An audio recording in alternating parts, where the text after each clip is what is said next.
Ladies and gentlemen, welcome to the Ariel Helwani Show!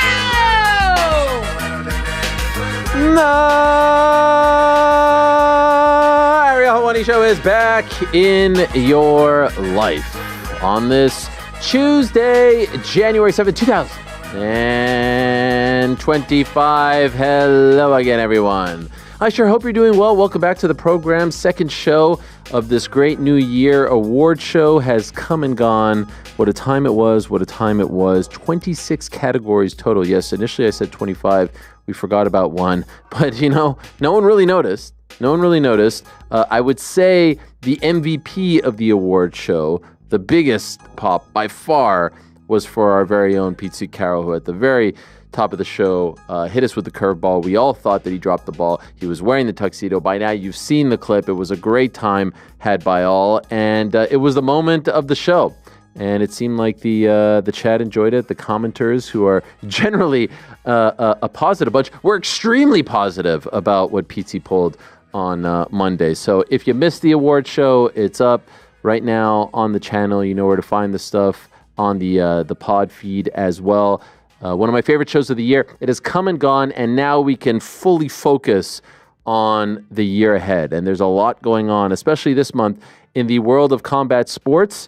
And we have a lot to discuss on this very busy Tuesday. We play two on Tuesdays. As you know, we have a second award show coming up at 5 p.m. Eastern. Ariel and Ade on the DAZN Boxing YouTube channel. We'll be handing out our boxing awards for 2024. So stay tuned for that. And that is partially why we have left some of the, New Year's award showy regalia, in large part because we have that show. And also this is return week. Sometimes in other sports they have rivalry week.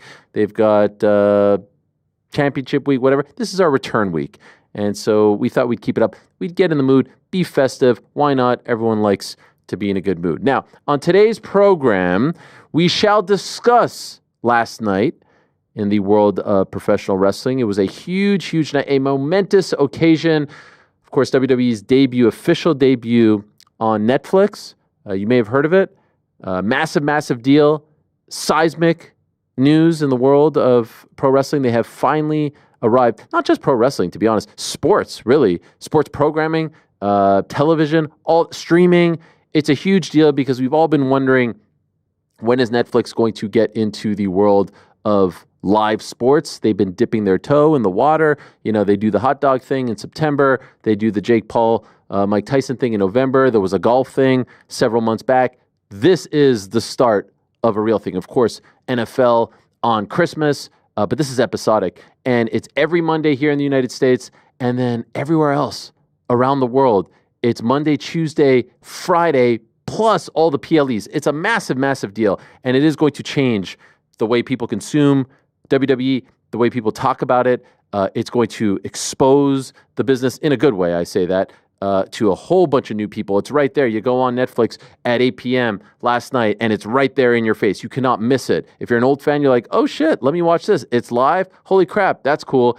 If you're a new fan, you're maybe checking it out. It's just gigantic. It's seismic, in my opinion, and we're going to be talking about that on the program. I asked the guys for a little bit of homework if they can complete this assignment, and I'm very proud of them.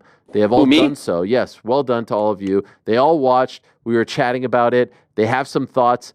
We will get their thoughts back into the program. Also, some news and notes to discuss. We didn't really get into the news and notes yesterday. We were focused, of course, on the awards. We'll talk about that around 3 o'clock. Stay tuned. Anthony Taylor is a former MMA fighter. At this point, I think it's fair to call him that. Former Bellator fighter who has now really found his groove in the world of influencer boxing.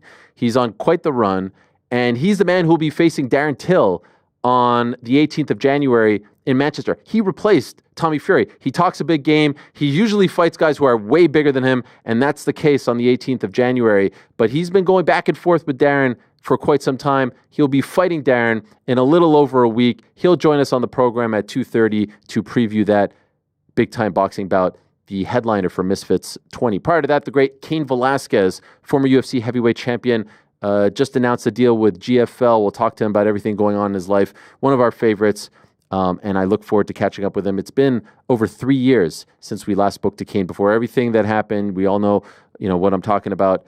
We spoke to him a couple months before that, so it's been quite some time. Looking forward to having Cain back on. At 1:30, Kevin Lee, the Motown phenom himself, he'll join us. He was on the show just a couple of weeks ago, but really didn't talk. It was more about the GFL announcement with Anthony Pettis. He has some things he wants to discuss, so we will get into that with one of our longtime favorites. However, it has been a while since we spoke to Kevin Lee, so I'm looking forward to catching up with him. However, my friends, like I said, the big story on this Tuesday, if you ask me, is WWE's debut on Netflix. Everyone was talking about it, it seemed, on social media. Everyone was curious how it would come across.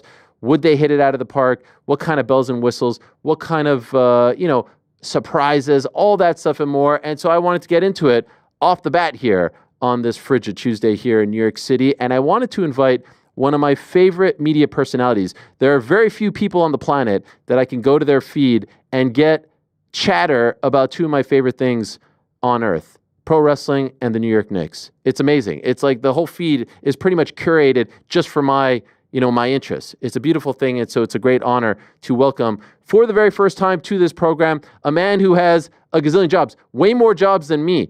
He's part of the 7 p.m. in Brooklyn crew. He's part of the Ring of Wrestling crew. He's got his own podcast. He shows up everywhere. He's a man of many traits. He is a Renaissance man, dare I say, and a former WWE creative team member as well. He is known to most of you as just Kazeem. And let me get this right, because I wrote it down, because I want to always pronounce people's names correctly.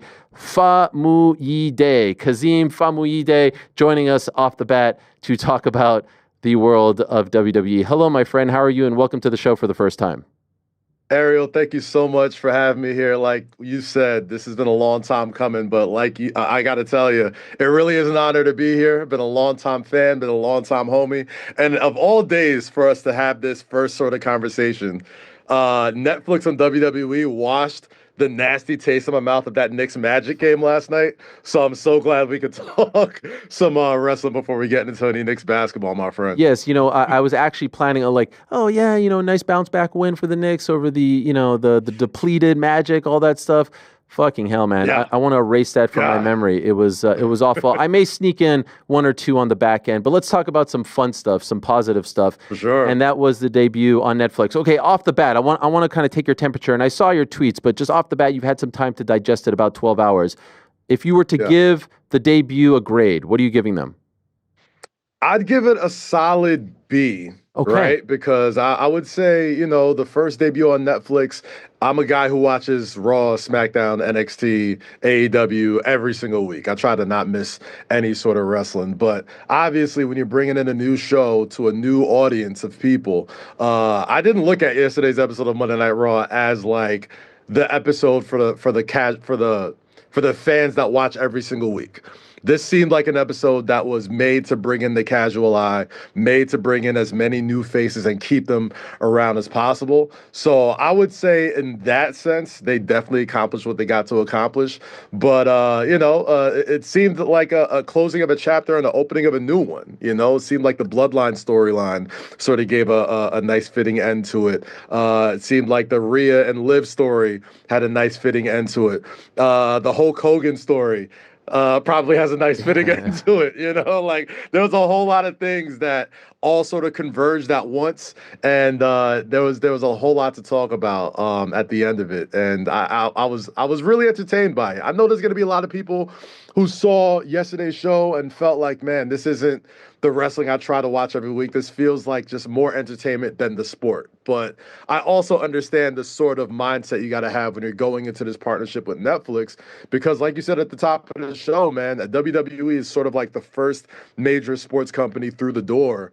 We've seen, NFL dip their toes in it. We've seen, Jake Paul, Mike Tyson dip their toes in it. But this is the first real sports entertainment entity that's going to be in there, with both feet in every single week for 52 weeks a year. So The great thing about not being satisfied with last night's episode is that there's another episode in 6 days. Yes. And then 7 days after that. And then 7 days after that. So it'd be really interesting just to see how much WWE serves as like a guinea pig for the rest of the sports industry as far as entertainment's concerned. And so, and there's your tweet right after everything that went down, and there was a lot to process. And so, I'm curious because you say B, which is somewhat middle of the road, if I may say so. What would you have liked to have seen that we didn't see? What would you have done differently? Like I said, former creative team member, so you know how this works. What would have made it a B plus or an A? I got to tell you, Ariel, there was a moment where I was really looking forward to the debut of Penta. You know what I mean? He's a legendary luchador that's wrestled in every single company, most recently in AEW. And being in Los Angeles and definitely a history with Lucha Underground, you would have loved to see him in that. Probably would have loved to see more women's matches as well. But if we had to lose those in a substitute for what I believe is one of the greatest moments in WWE history of the last decade, which was Hulk Hogan walking out trying to shill that beer and getting booed out of the Intuit Dome to the high heavens. I'm like, you know what? Penta could wait. Penta could wait. Because there wasn't much more of an appropriate moment of professional wrestling as a fan that I was more proud to be a fan than that moment. This was the WWE and pro wrestling jumping into the future with Netflix, with technology. And this was the WWE Universe loudly saying, we are not trying to bring this guy with us to the future. We understand what he's done in the past. We'll always respect what Hulkamania has meant to the history of professional wrestling. But nobody wants this guy to come and sell his crappy beer and do the old 80s, 90s shtick that he's been doing forever and ever, right? Like, for many reasons, whether it's his questionable history with racism, whether it's his political affiliations, which I'll tell you what, I know a lot of these guys in WWE, if political affiliation stopped me from being fans of some of those dudes, I probably wouldn't be fans with a lot of professional wrestlers. I can assure you, it didn't have much to do with that. I just think the wrestling fan over the past 15 or 20 years have gotten to know who Terry Bollea is for the past several years, and they let him know exactly what they think about him. And when it comes to that sort of stage, it was a chef's kiss. It was like, thank you, WWE Universe. Thank you, fans, for not disappointing me and letting me know that we are going to the future. We are going to take pro wrestling to new and bigger heights than it's ever been before.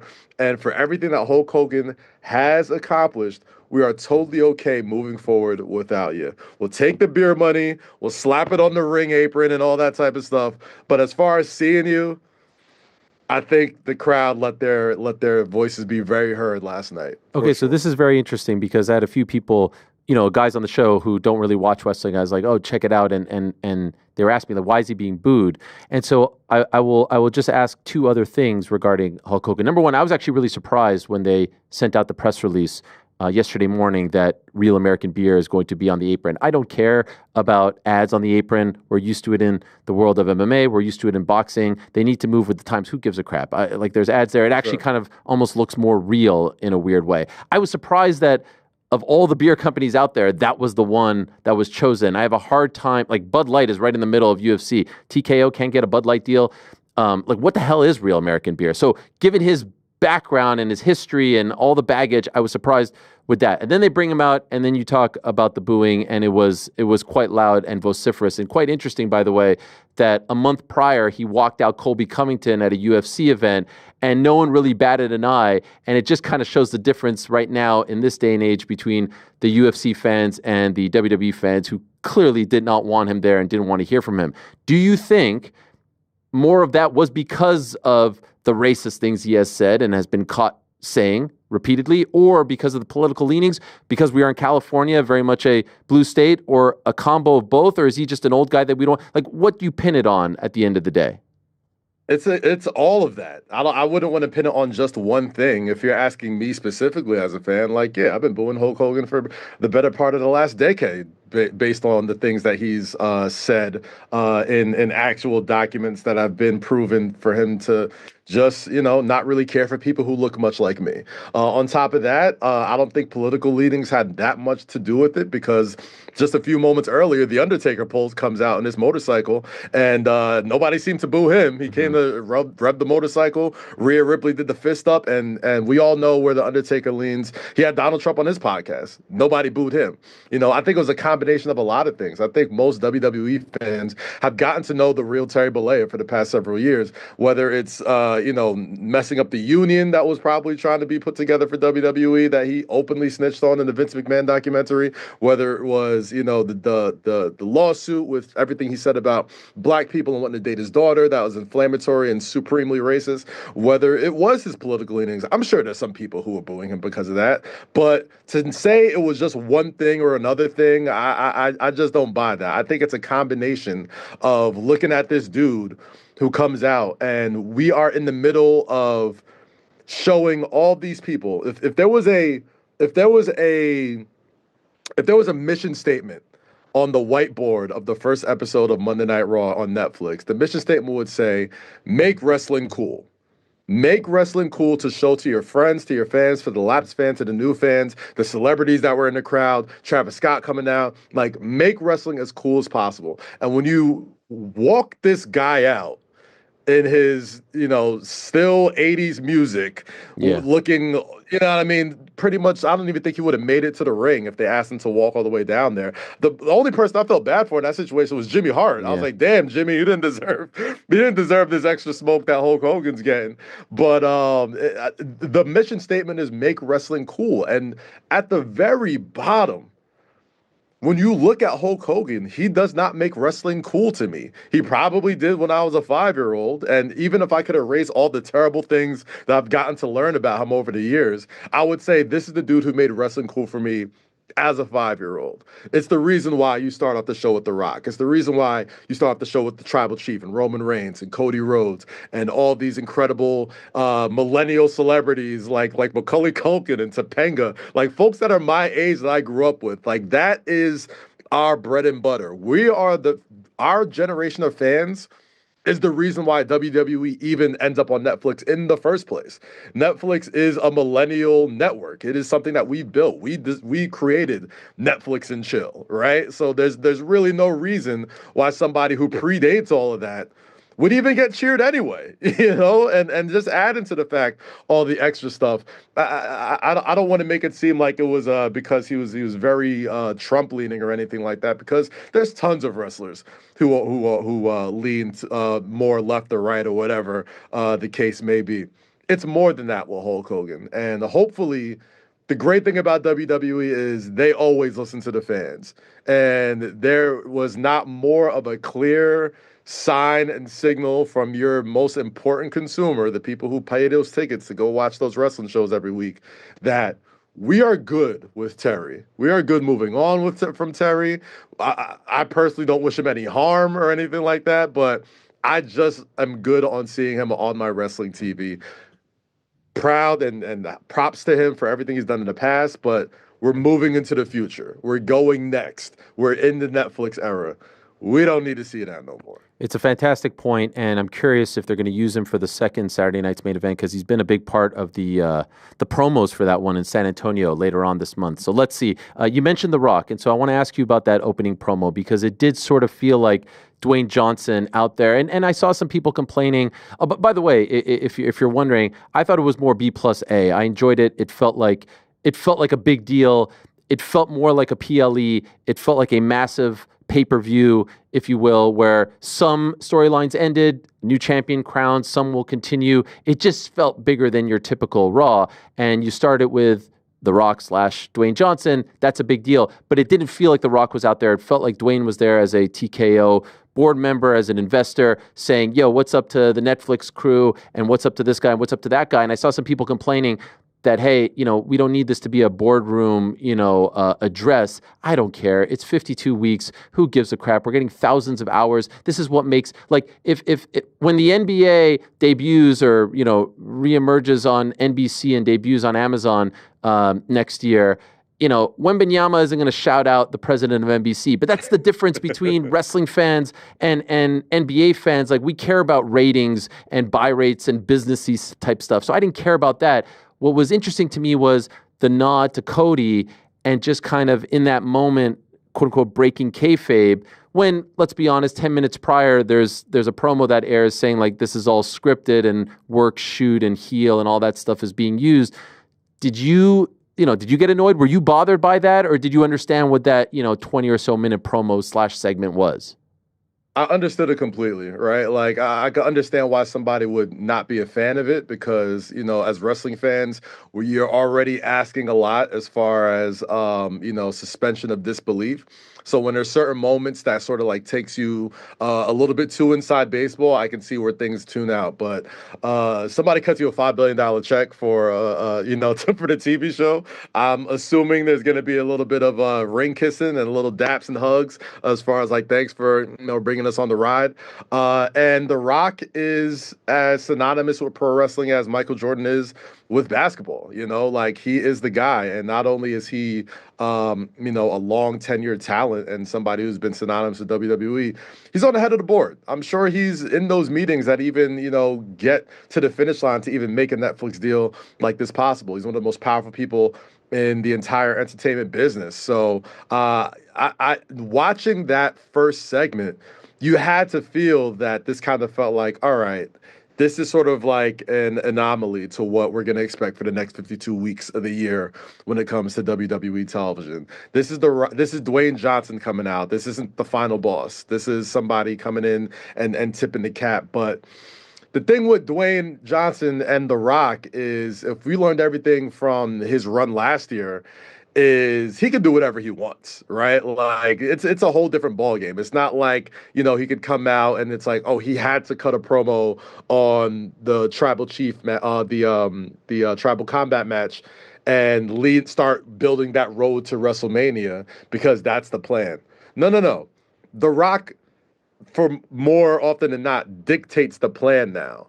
And if I was watching that with those sort of eyes, it looked like a wrap-up of a story. It looked like they were wrapping up the Bloodline saga. It looked like they were wrapping up, The Rock's sort of in-ring involvement. But at the same time, we've learned that, there's nobody more intuitive to how the wrestling fan thinks than The Rock. So if there's something there where it felt like he was purposely throwing off a sense of being like, okay, I'm only here on business.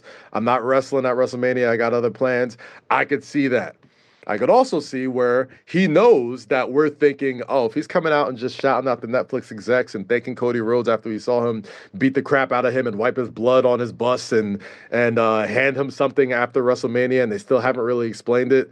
And then they went on Instagram Live and are taking Terramana shots together in the back. It definitely kind of felt like a change in direction into where, The Rock's duties were lying, at least for the next 4 months, at least as we get to WrestleMania. And we've been conditioned as wrestling fans to know that when it gets to January, that's when we really start talking about the Royal Rumble, and then we start talking about who's going to be the headliner at the biggest show of the year. So if I was looking at it, man, it did kind of give the biggest clue that The Rock is probably giving himself an out just in case he's not involved in WrestleMania this year. It was very heavy on CM Punk. It was very heavy on Roman Reigns. It was very heavy on Cody Rhodes and the guys that you would want to lean into the future, which is hilarious to me, right? You start off with Hulk Hogan, a guy who we can't let go of in the past, right? And the beginning of the show, even though we've been so invested in this Bloodline storyline and The Rock being involved and being the final boss, it almost felt like he was doing everything he can to push everybody towards these new stars and the future of what's going on, and it may not necessarily involve him. Now, maybe wrong. He is The Rock. He is on the board. So if he feels like wrestling and he wants to be a part of WrestleMania, trust and believe he will be. But judging from what I saw on TV last night, it didn't seem like somebody who was getting ready to, square up with Roman Reigns like he did last year when he asked, should I be at the side of the table or at the head of the table, and sort of teased that he was going to be physically involved on the first day of WWE television last year. This, obviously very different. Netflix's involvement changes the entire game as far as how many people are going to be watching this product. You're going from a cable audience that maybe 1.5 million people got on a pretty dated reference of TV watching and Nielsen ratings to Netflix, which has 280 million subscribers worldwide that you can watch live all the time worldwide at any point in the world. Like, it is incredible to see that, one of the most important landscapes, the most important pieces of real estate in all of media is that front page of Netflix. And you turn it on Netflix and you see John Cena, you see The Rock, you see Rhea Ripley. It's bonkers to me. And that tweet that you pulled up, I'm still sort of racking my brain on just how much bigger wrestling got just in one day. It's also wild that, the most prestigious and the biggest streaming platform in the world right now is Netflix. It's the place that everyone wants to be. Their first foray into the world of live sports is via wrestling. And so for all of us who have had to hear from siblings, cousins, friends, like coworkers, you watch this shit? You really watch this shit? This shit's fake. And wrestling got there first. And yes, when you turn it on, it's right there. And when you go on today, it's right there. It is kind of wild and perhaps a little victory, a pat on the back, a Barry Horowitz, if you will, for all of us. Based off of all that you saw yesterday and what you just said regarding The Rock and the end of perhaps the bloodline story, if you will. I don't know if it's completely the end, but maybe just, another end of a chapter, if you will, because there seems to be endless chapters when it comes to the story. Right now, I'm putting you on the spot, and we won't hold you to it, but on January 7th, what is main event night 1 and what is main event night 2 of WrestleMania? Man, I still think the biggest main event you could make for Vegas is Cody Rhodes, John Cena, and The Rock, Roman Reigns. But given yesterday's events, it definitely feels like one of those main events is going to end up being Roman Reigns and CM Punk, right? Like, it seems like the story that's being told with Punk, if you noticed, is him going through the Shield.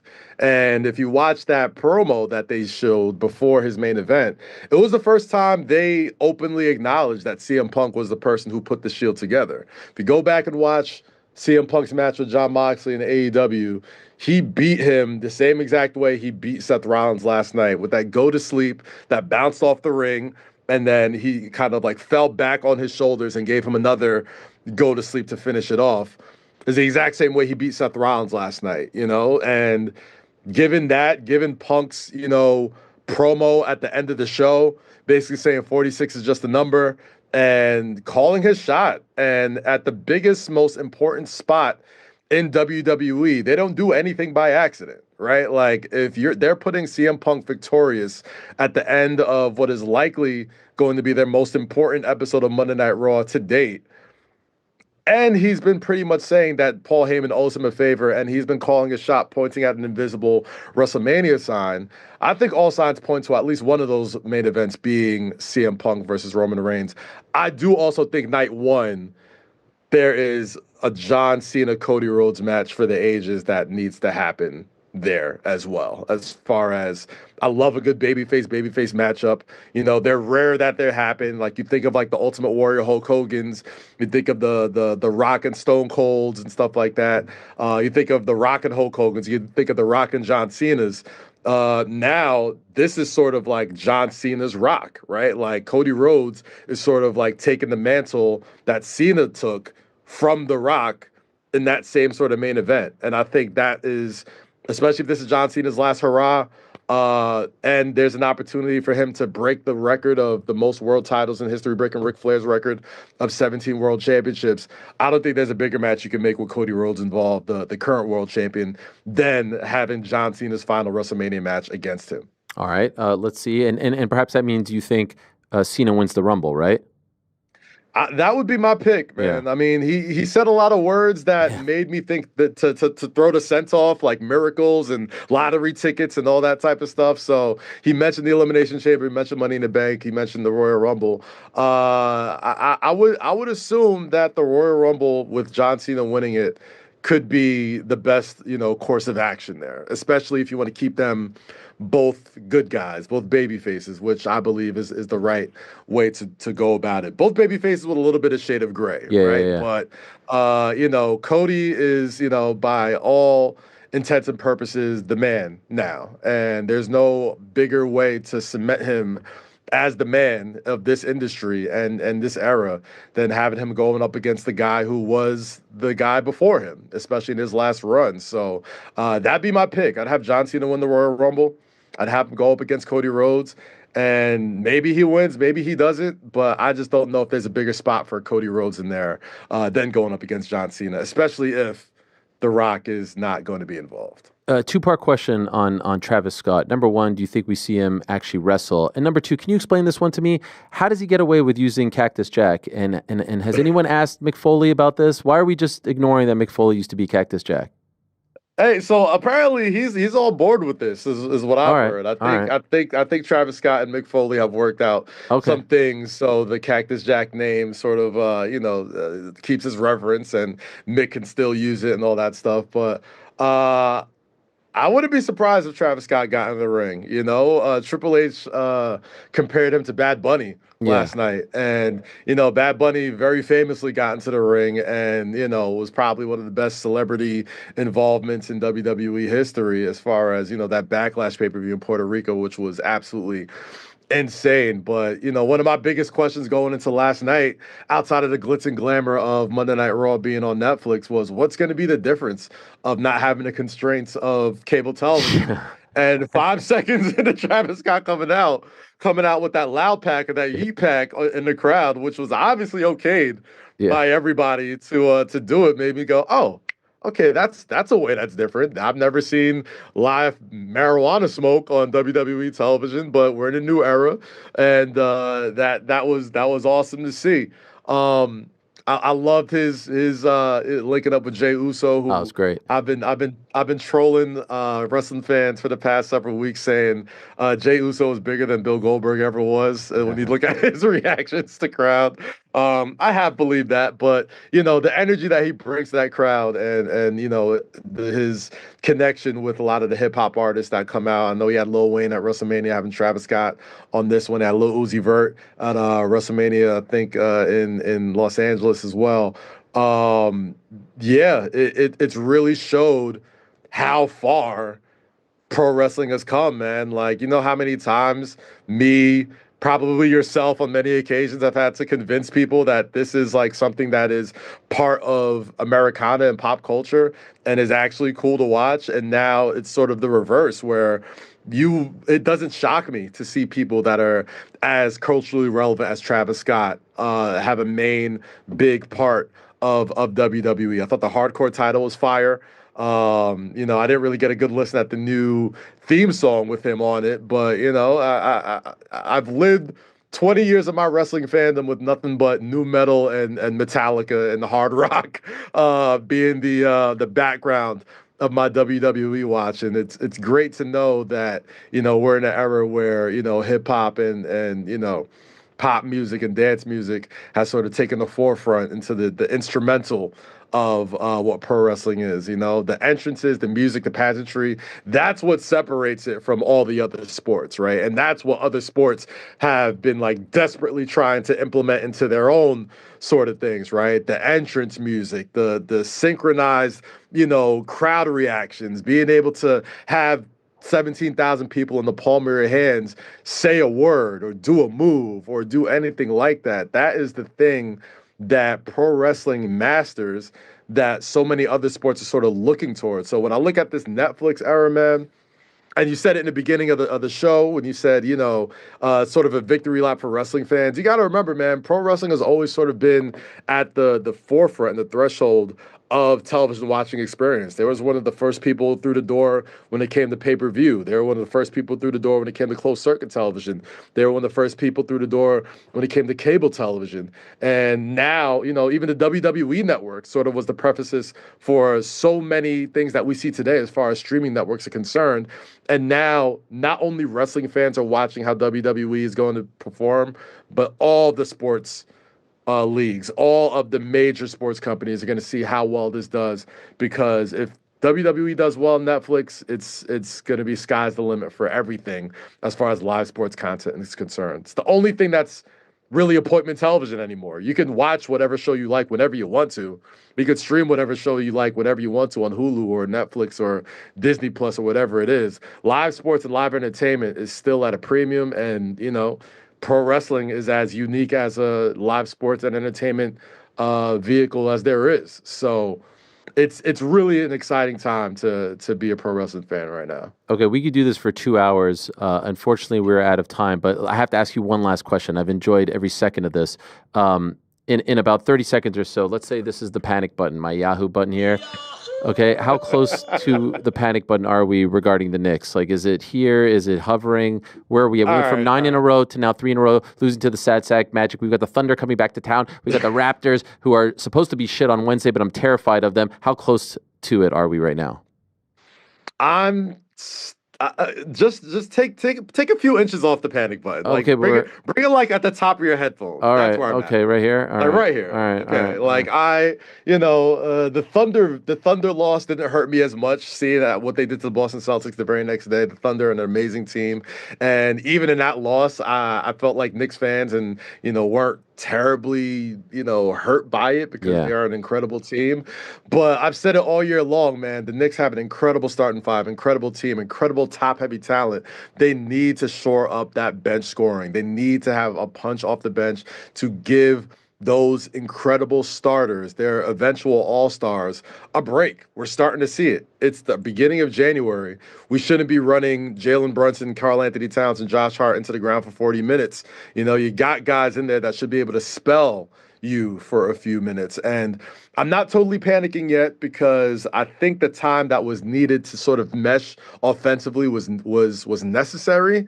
Now it's time to go out and get some help. The trade deadline's coming up in about a month. Go out and get some people that you can get off the bench to really spell that time. See where we're at with Mitchell Robinson, if he's going to be ready to go by February or not. And give those young guys a chance. Give Tyler Kolek a chance. Yes. Call up TJ Warren from the G League.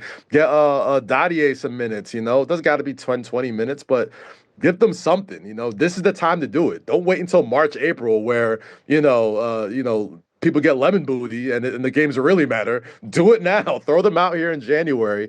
Get them those reps, so when it becomes real crunch time, you can trust them to go off the bench and get you some production. I'm not panicked just yet. Still in third place. I feel better now. I feel better. You're the freaking man. I'm a huge fan of everything you do, my man. Thank you so much. Great to have you on, and would love to have you on in the future as well. Really appreciate it. Appreciate you, Ariel. Thank you so much, and it truly is an honor. Thank you. Thank you. There he is, the great Kazeem Famuyide, who's joining us from, I think, the set of one of his shows. He does a great job with Carmelo Anthony and the boys over there at 7 p.m. in Brooklyn. Also, the Ringer Wrestling Show with David Shoemaker. It's a great thing that he's built for himself, and he's a former WWE creative team member, so he really knows what goes on behind the walls over there. Great insight from him. Really appreciate his time and insight. Hope you enjoyed that as much as I did. Now, we move on to our next guest. We had him on a couple of weeks ago when we were talking about the launch of the GFL, but wanted to have him back on to talk about a few other things as well, including the GFL launch, which, by the way, the draft is coming up at the end of this month, rapidly approaching, I believe, the 24th, which, if my math is correct, that's in 17 days. Let's talk to the Motown phenom, Kevin Lee, who's back on the program. There he is. Kevin, it's good to have you on twice in the span of a few weeks.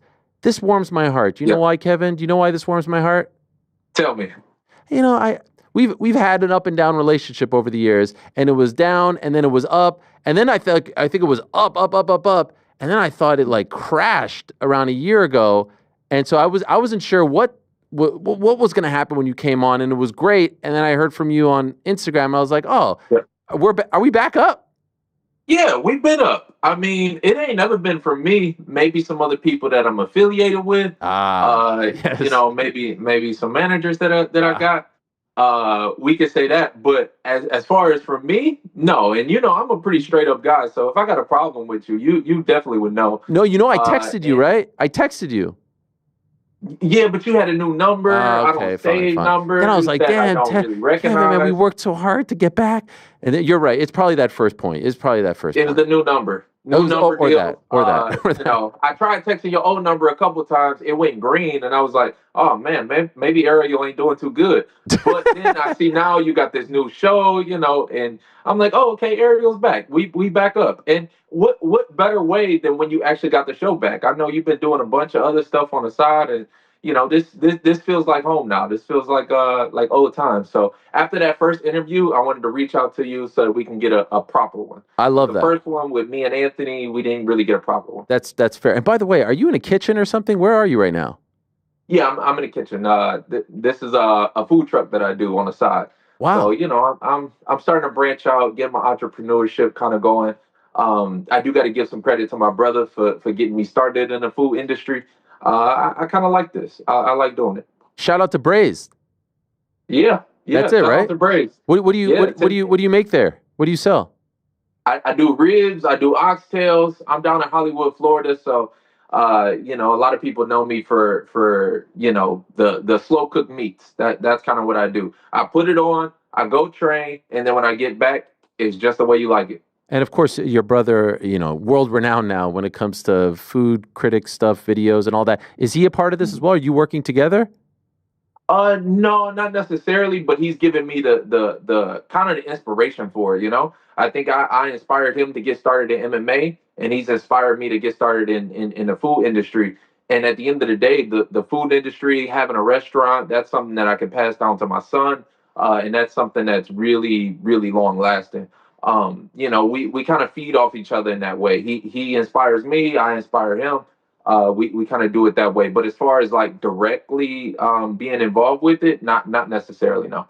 Where is Kevin Lee heading into 2025? Because it has, over the last couple of years, like I remember you retiring, you want to come back to the UFC. You've talked openly about thinking that maybe someone was blocking you from going to the UFC again. The Contender Series, you threw that out, that idea out, and now here you are with GFL. Where do you feel like you're at in life, professionally, personally, as you head into this new year? I want to compete at my highest level. I don't feel like I've really hit my potential yet, and my true potential yet. I've had a lot of great fights, a lot of big fights, and sure, being back in the UFC would have been great just to have that competition. I do still feel like the UFC has the best competition out there, but for me right now, it's all about competing to the best of my ability. I've already shown like I'm super tough. I'll fight whoever. I'll go balls to the wall, but I haven't really shown like a true fight IQ yet. You know, some of my fights have just been throwing everything at the kitchen sink. But now I really want to show the next level and kind of evolve a little bit into my skills. I think I'm one of the most talented guys out there. And now it's time for my mind and body to really connect and really show through in the fights. There's nothing like fighting. Yeah, I'm doing this on the side. I love cooking and stuff like that. But at the end of the day, my heart still is in MMA. Even when I retired, it wasn't a true retirement. You never saw me lay my gloves down in a cage. You never really, you know, saw me outspeak it like that. I'm not nowhere close to being retired. And I'm hearing a lot of people say, okay, this is the old person's league and stuff like that. I'm 32 years old. So this is the prime of my career. I'm not stupid.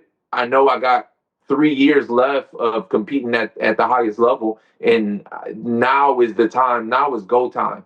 So, you know, I'm not taking no time off, and I'm making sure that I'm doing everything right so that I can really compete to my highest level. Okay, so let's talk about GFL because we had that episode. Darren Owen was on. You were on. Anthony was on as well. And I thought you all did a great job of explaining what it was. But, you know, you don't need me to tell you this. There are some people who are very skeptical. And I'll be honest, I'm a little bit skeptical as well. Yep. Not because of who they necessarily sign, but I'm skeptical of the format. I just believe that the fight game should be the biggest, best, sexiest fights. This guy hates this guy. Let's see it. I don't need all the other stuff. I don't need a season. I don't need playoffs. I don't need standings and all that.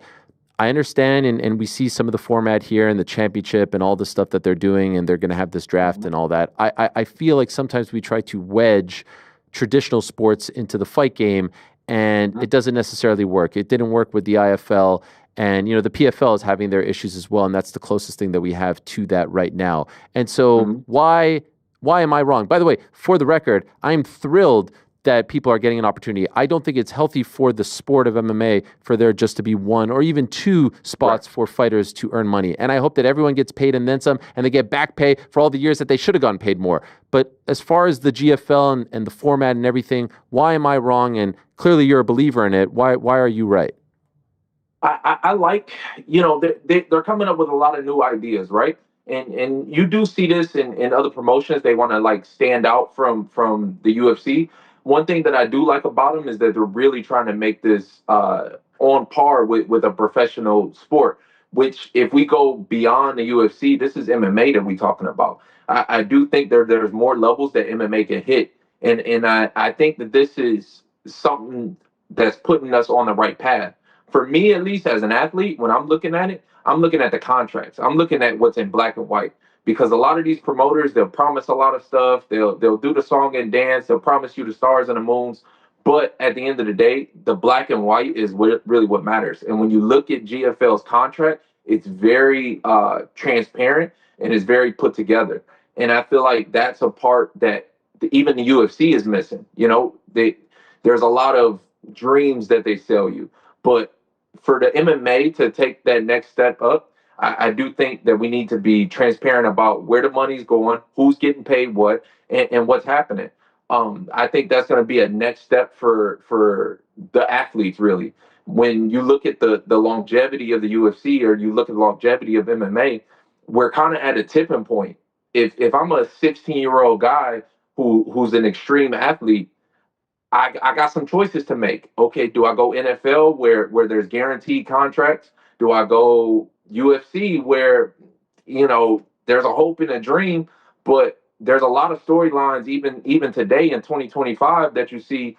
You got to be a number one pound for pound fighter for 10 plus years, be the youngest UFC champion ever, and fight all guys from Brazil and Ireland and Australia, Europe. You got to fight everybody, and then you maybe be able to fight yourself for 30 million, and people are going to drag you through the mud and say that you're not worth this, and you've been the UFC's top pound for pound fighter forever. Or do you go another route and you go, down to Mexico? You have 18 fights against a bartender and a plumber, and then you come back to the U.S. You have about 3 or 4 good fights, and then you fight Ryan Garcia and you make 30 million, and nobody bats an eye. No, people even say that you got paid, that you got gypped on it. I'm talking about Devin Haney versus John Jones. If I'm 16 years old and I'm looking at these stats and I'm looking at these numbers, at the end of the day, if you want to recruit very, very high level athletes, the black and white's got to be there. These people ain't gonna put their lives on the line and go through the pain of becoming a top fighter for what? I mean, something's got to be there, and I think transparency is definitely the next stage that we need in the sport of MMA. Okay, that's a great point. I love the comparison, by the way, to Haney and John Jones and the routes that you can take. And that's why sometimes I laugh when people say that boxing is broken. And maybe it's broken in the sense that, some of the guys are making too much where it's not sustainable. But it's certainly, no one's really complaining about their paydays right now in boxing, especially with the, with the presence of Turkey Al-Sheikh and Saudi Arabia getting so involved these days. And so for you, before all this GFL stuff happened, correct me if I'm wrong, you did say you were interested in going the Contender Series route to get back into the UFC, which is unique because usually Contender Series has been for prospects. Why did you feel that way at the time? Because I really want to compete. For me, money isn't necessarily the biggest issue. I said I'll take that fight for $5,000 on Contender Series, and I'll fight the best contender that they feel like they have out there. They weren't interested in that. Why? I don't know. Honestly, I didn't have much conversation with the UFC besides Sean Shelby, and he said he wasn't really interested in doing something like that. When I talked to Ali, and Ali tells me anything about the UFC, he said they're not interested at all. Why that is, I couldn't tell you. I've been, in part of some of the biggest fights in UFC history. I've finished off their Fox deal, going into the ESPN deal, and I'm a pretty easy guy to work with. I feel like I'm professional. I do what I need to do, and I don't rub too many people the wrong way. So Why necessarily they didn't want to do that, didn't want me to go on Contender Series to show that I'm still one of the top 155 pounders out there. I don't know, but I'll make sure that this next time that there's no doubt, especially me at 155. I don't feel like there's many um, fighters out there that compete with me at 155. So this next run, this next how many lightweights that I got to knock out to prove my point is what I'm gonna do. Do you enter this chapter and this new run with the GFL with a chip on your shoulder to prove the UFC that they were wrong, to prove people who are scoffing at the idea of fighters like you getting this opportunity? Do you feel that, or is that not something that you can carry?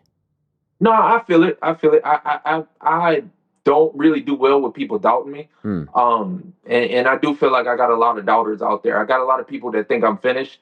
I got a lot of people that look at me one way or another. And yeah, but that's a big part of the motivation is proving a lot of people wrong and proving myself right. I've always feel like I've got to get a world championship one way or another. I've got to get a world championship. That's been my dream since I was 16. And it's going to come to fruition in either 2025 or 2026.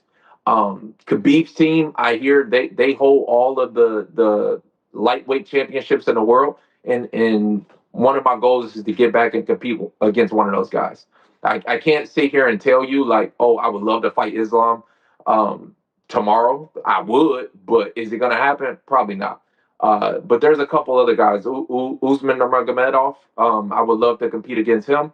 There's a lot of guys who are at the top of the weight class right now who I really feel like I could compete very well against and beat those guys. And for some of the newer fans, I have to give you the utmost props.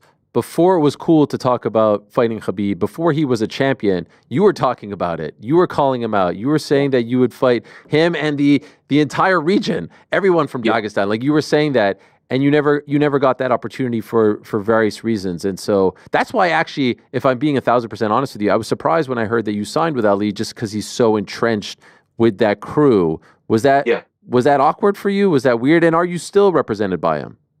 I am still represented by him. At the end of the day, he's my brother. I've got nothing but love and respect from Ali. And it goes both ways. We've known each other for many, many years. Is he involved with these other guys and is he closer to them? Absolutely. Does he not want me to fight them? Yeah, absolutely. But at a certain point, I think that the noise will be loud enough to where it makes sense to him, and that'll be the fight that we gotta have, either against Usman or against one of these other guys. That's definitely the fights that I want to have happen. Now there's a road and there's many things that I gotta accomplish before then, but that's just another step and another motivation for me to get that done. Okay, and so at the moment, Usman is with PFL/Bellator. It's all the same. What about them? They got something going on. Yeah, what about them? Did you talk to them before GFL came up? Was there any interest there on your part, on their part? Yeah, PFL was interested, but with them canceling shows and I just didn't see much of as big of a benefit as with GFL. I think GFL is something new. I think GFL is something that can really be established. And when I sat down and talked with Darren Owens, I loved everything that he's trying to get accomplished with this. He's trying to really fix a lot of problems that we've been having in MMA. And one of my problems with some of the fans in of the sport, which your show talks to the hardcores, right? Your show is for the hardcore fans. And one of my problems with them, like we for years we say this is a problem in MMA, and one of Dana's biggest things is, okay, you think it's easy, you go start your own. Mm-hmm. And you actually got a guy who's putting his money where his mouth is. He's actually starting his own promotion to try and solve some of these issues. If it works, fucking fantastic. If it works, great. If it doesn't work, if doing a 50-50 split with the fighters and the promotion doesn't work, and that's what we see here, then it's going to give transparency into what this sport actually is, and if it is an actual sport. If you can only pay guys 18% of the back end, and that's the only thing that works in this sport, well, it's this not really a sport. This is more a bunch of poor guys fighting for billionaires chump change. We're fighting for the tips. 18% is what you pay your waitress at Applebee's, and that's kind of, I guess, if that's what it is, that's what it is. But I'm at least willing to put my life and put my reputation and put my career on the line to see the sport actually grow and do a little bit bigger and better. What kind of map has GFL given you as far as when you might fight first for them? Because that's the appeal as well. It's going to be multiple fights, and there's this format, and we have this draft coming up at the end of January. What kind of information have you received at this point? April 4th is the first event. I've heard a couple names tossed around. The one that interests me the most is Tony Ferguson. Ooh. I think Tony, is he with them? He's had his ups and downs in his career, but we've had a great fight for the UFC championship, and I think that's something that a lot of people can get behind, and that's a fight that I really, really want. So April 4th is the first event. We're about 4 months out. I'm already, let me show you how I'm working with. Yeah. Oh yes. It's a nice little show. 4 months out, I'm working every day. I'm working hard, and we're gonna put on a good fight. So is Ferguson with GFL, or are you trying to, is there talks of them signing him to fight you? Yeah. Okay. Yeah, he's in talks with him. Interesting. By the way, I'll never forget that fight week.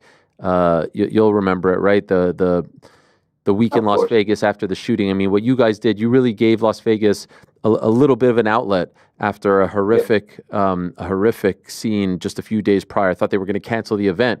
One of the more emotional and memorable events, and what a great fight that was. That would be super interesting. And so, regarding that, we talked about like the payment and who's behind it and all that. Do you have any idea? I've been trying to ask around, like who is behind GFL? Where's the money coming from? Because I'm understanding that they're paying quite well, and this is music to my ears. But we've also seen in the past, you've seen this as well, people come out with a lot of money and that dries up very, very quickly. And so do you have any intel on that? I heard Chael Sonnen say, when you're a rich guy, you kind of want to be known. But I don't think that's necessarily true. I think some rich people, they really don't want the spotlight. I think it's an investment for them. I think that they want to sign with the Netflix or sign with Amazon Prime, get this thing major broadcasting deal, and it's an investment for them. And to me, it makes sense. And like I said, they want to help out the sport, so I'm all for it. As far as who is the man behind the money, I'm not the person. I'm not the guy to ask. That's I kick it with you straight. I appreciate it. I appreciate it. Do you have concerns? No, there's no concerns for me. Okay. Especially and when we get people behind it. When this was first introduced to me, and a lot of people were like, "Oh, is it going to happen? Is it going to happen?" I mean, it happens if we make it happen.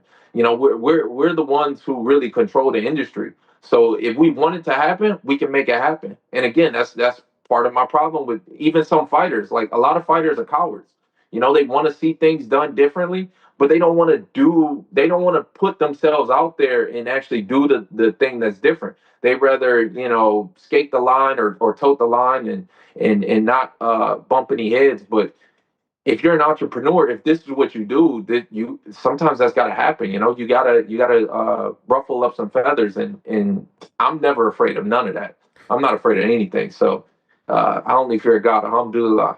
Yo, to that point, I've heard from a lot of fighters and people close to them regarding this class action lawsuit, saying like, I don't know if I should take the money because this might ruin my relationship or this might piss them off. It's like, yo, that they settled on this amount. Like, you are entitled to this. They're fully aware of this. And so I can't call them the C word as you did, your fellow fighter, much respect. But I've been asked time and again if we ever will see some kind of association or union. And I don't think we're seeing it in my lifetime, in large part because of this. Yeah, they're cowards. I mean, this is after it's all said and done, right? I mean, right. The settlement is already done. You didn't have to do anything, bro. You just sat back and now you scared your name isn't even going to be put out there. So imagine when somebody actually does have to attach their name to it and say, okay, I'm standing up for what's right.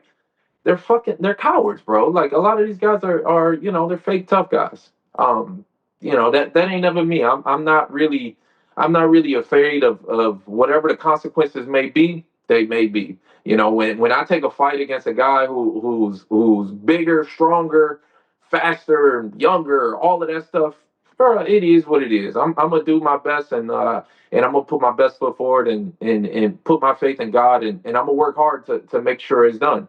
Once I get to this level of the spot in my career where I'm a veteran now, and not only that, but I'm a grown ass man. Like I gotta stand up for the things that I believe in. I gotta stand up for what's right, and to hell with the consequences. Respect on that stance as well. Something I've always wanted to ask you over the last couple of years, and I can understand why initially the question might I don't know, come off the wrong way. It's coming from a good place, but I was just wondering. For the longest time, we knew who Kevin Lee was. You're in the UFC. You're in these big fights, and your brother was kind of an up and coming fighter, sort of like finding his footing, and then he explodes. And it happens to coincide with you kind of being out of the UFC and whatnot. Was that hard for you to come to terms with? Was there any sort of weird feelings about that? That's normal. That's life. I feel like I may feel that way. Like this is just a part of life. You go up and down. It's a sibling. I don't know the state of your relationship, but was that hard to digest at any point as he's exploding during this period in your life? No, not at all. Because, and I've said it many times. Like I always thought that he would be bigger than me, um, and I truly wanted that for him. So once it's happening, I no, I feel like everything is happening the way. If anything, it kind of validated a lot of my feelings on the inside. Like, oh, okay, all right, I ain't been crazy this whole time. Like the kid really is. He really is going to be bigger. And then not only that, I've got a baby brother too, who's currently serving a sentence, who's going to be out pretty soon. And I think he's going to be bigger than. I think he's going to be massive if he can keep his head on straight. I think he's really going to be massive. So I hear what you're saying. Okay, yeah, I'm battling these injuries. It's kind of put my career on hold for a couple years. Um, but no, if anything, that it just validated everything that I already knew to be true. He's a special kid, and I'm nothing but overjoyed. I mean, he's got my nieces, and he's given them a really really great life. So, yeah, I'm nothing but proud, overjoyed. Those emotions are a lot bigger than whatever shit that I'm going through in my career. This is MMA. Like this is a very, very dangerous sport. When I tore both knees against Oliveira, I knew that it would take me a long, long road to get back. And I even bumped my head a couple times on the way back, but that doesn't really bother me too much. I'm just gonna keep it going, keep pushing. The hardest part is getting over the injuries. The hardest part has been the injury for me, and rebuilding my body and doing it in the correct way without tearing something else. And I feel like I'm finally at a place where I've done that. I've taken a couple months from hard sparring, and really pushing my body to the limit and really let myself heal. And April is going to be a great turnaround for me. By the way, when does your baby brother get out? He could be out in March of this year. Um, if not March, then he's scheduled to be out in October. Oh wow, and a fighter. Yeah, he's gonna be. Yeah, he's gonna fight. He's interested. He want to fight. And I'm telling you, if you thought that I was anything, this kid he's a different level. He's bigger than me, um, and he's just tough. And he's been through the penitentiary now. So I think he's gonna be massive. I think he's gonna be huge. I think he's gonna be bigger than me and Keith combined. To be Wow. honest with you, and I tell him this, and he's sitting in prison, and it doesn't look like it, but I don't know. Sometimes I can see the future. What weight? That's to be determined. Honestly, I don't even know how much he weighs right now. I know he's been eating good, and he's been doing a lot of push-ups. So we'll see. We'll see when he gets out. Maybe lightweight, maybe welterweight, somewhere in there. Dependent. We're gonna see. I got to say, this has really warmed my heart. Great to catch up with you, Kevin. Really, really happy for you. Wish you nothing but the best. I hope that this succeeds. I'm looking forward to the next few months, seeing how it all kind of plays out. And I wish you luck, the best of luck with Braised by Kevin Lee. That's amazing. Appreciate I it. love that you're doing that. And you're welcome on the show anytime. That has always been my feeling. So thank you for reaching out and thank you for coming back on. It's really been great to catch up. Always, Ariel. Appreciate you. And like you said, I really want to see this thing succeed. I want to see GFL do big things and actually push the industry forward. And get some transparency. Enough of these backdoor deals and enough of these, you don't know how much a guy's getting paid. I think that's going to be the thing to really push our sport to the next level, and we can start stealing athletes that are going over to the NBA, that are going over to boxing. At the end of the day, I love MMA. And I want to see you do it. Big things. Love it. Thank you, Kevin. Good luck to you. Thanks. There he is, the Motown phenom, the great Kevin Lee joining us. Really great to hear from him again and wish him nothing but the best in 2025. Can't wait for our next chat. It has been a little over 3 years since we last spoke to the great Cain Velasquez, of course, former UFC heavyweight champion at one time. The face, you can make a strong case, of the UFC, made history when he became the first Mexican-American to win a major MMA title. Of course, that was back in Anaheim many moons ago when he defeated Brock Lesnar, one of the good guys in the game, and he's kind enough to join us right now to talk about the comings and goings in his life. Is he there? Cain, my old friend, my man. What's up, Ariel? How are you? How you doing, man? I'm doing well. I gave you the old fist bump. Remember we used to do the fist bump? Yeah. My guy. Yes. The air fist bump. Yes, I remember. Those were the days. So great to see you, and thank you for doing this. I really appreciate it. Yeah, it's been a while since we talked, and I know a lot has been going on in your life. I want to give you a hug and a kiss off the bat, my man. And you know how many people have your back in this community and in this sport, certainly on this show. And so, I just want to give you some love and say how much we are pulling for you and thinking of you. Thank you for that, Ariel. I appreciate it to you and everyone else out there that's been showing support. So yeah, thank you. I know you have a pending legal issue, so just off the bat, my understanding is you can't probably talk about any of this, right? You have a big date coming up in January. That's accurate, correct? Yeah, January 24th. I have a sentencing, and we'll kind of see how we'll kind of see what happens. But I've been doing the best that I can, with everything that I've been doing as far as work, and we'll just kind of see how that date works out. Okay. You doing good though? Physically, mentally, emotionally, spiritually? Yes, always, man. No, man, I am blessed just to be here, I'm loving life. I'm loving growth. I'm loving everyone around me growing. I love that I still get to do what I get to do. So just that I'm here, I'm always grateful for it all. So yes. When we last spoke, by the way, you're introducing me to the world of ayahuasca and all these fun things. Do you still partake and believe in that? Oh yes, very much so. Yeah, man, I've been working with some fighters, some ex-fighters, even some military guys. Guys that veterans that need number one, a lot of healing.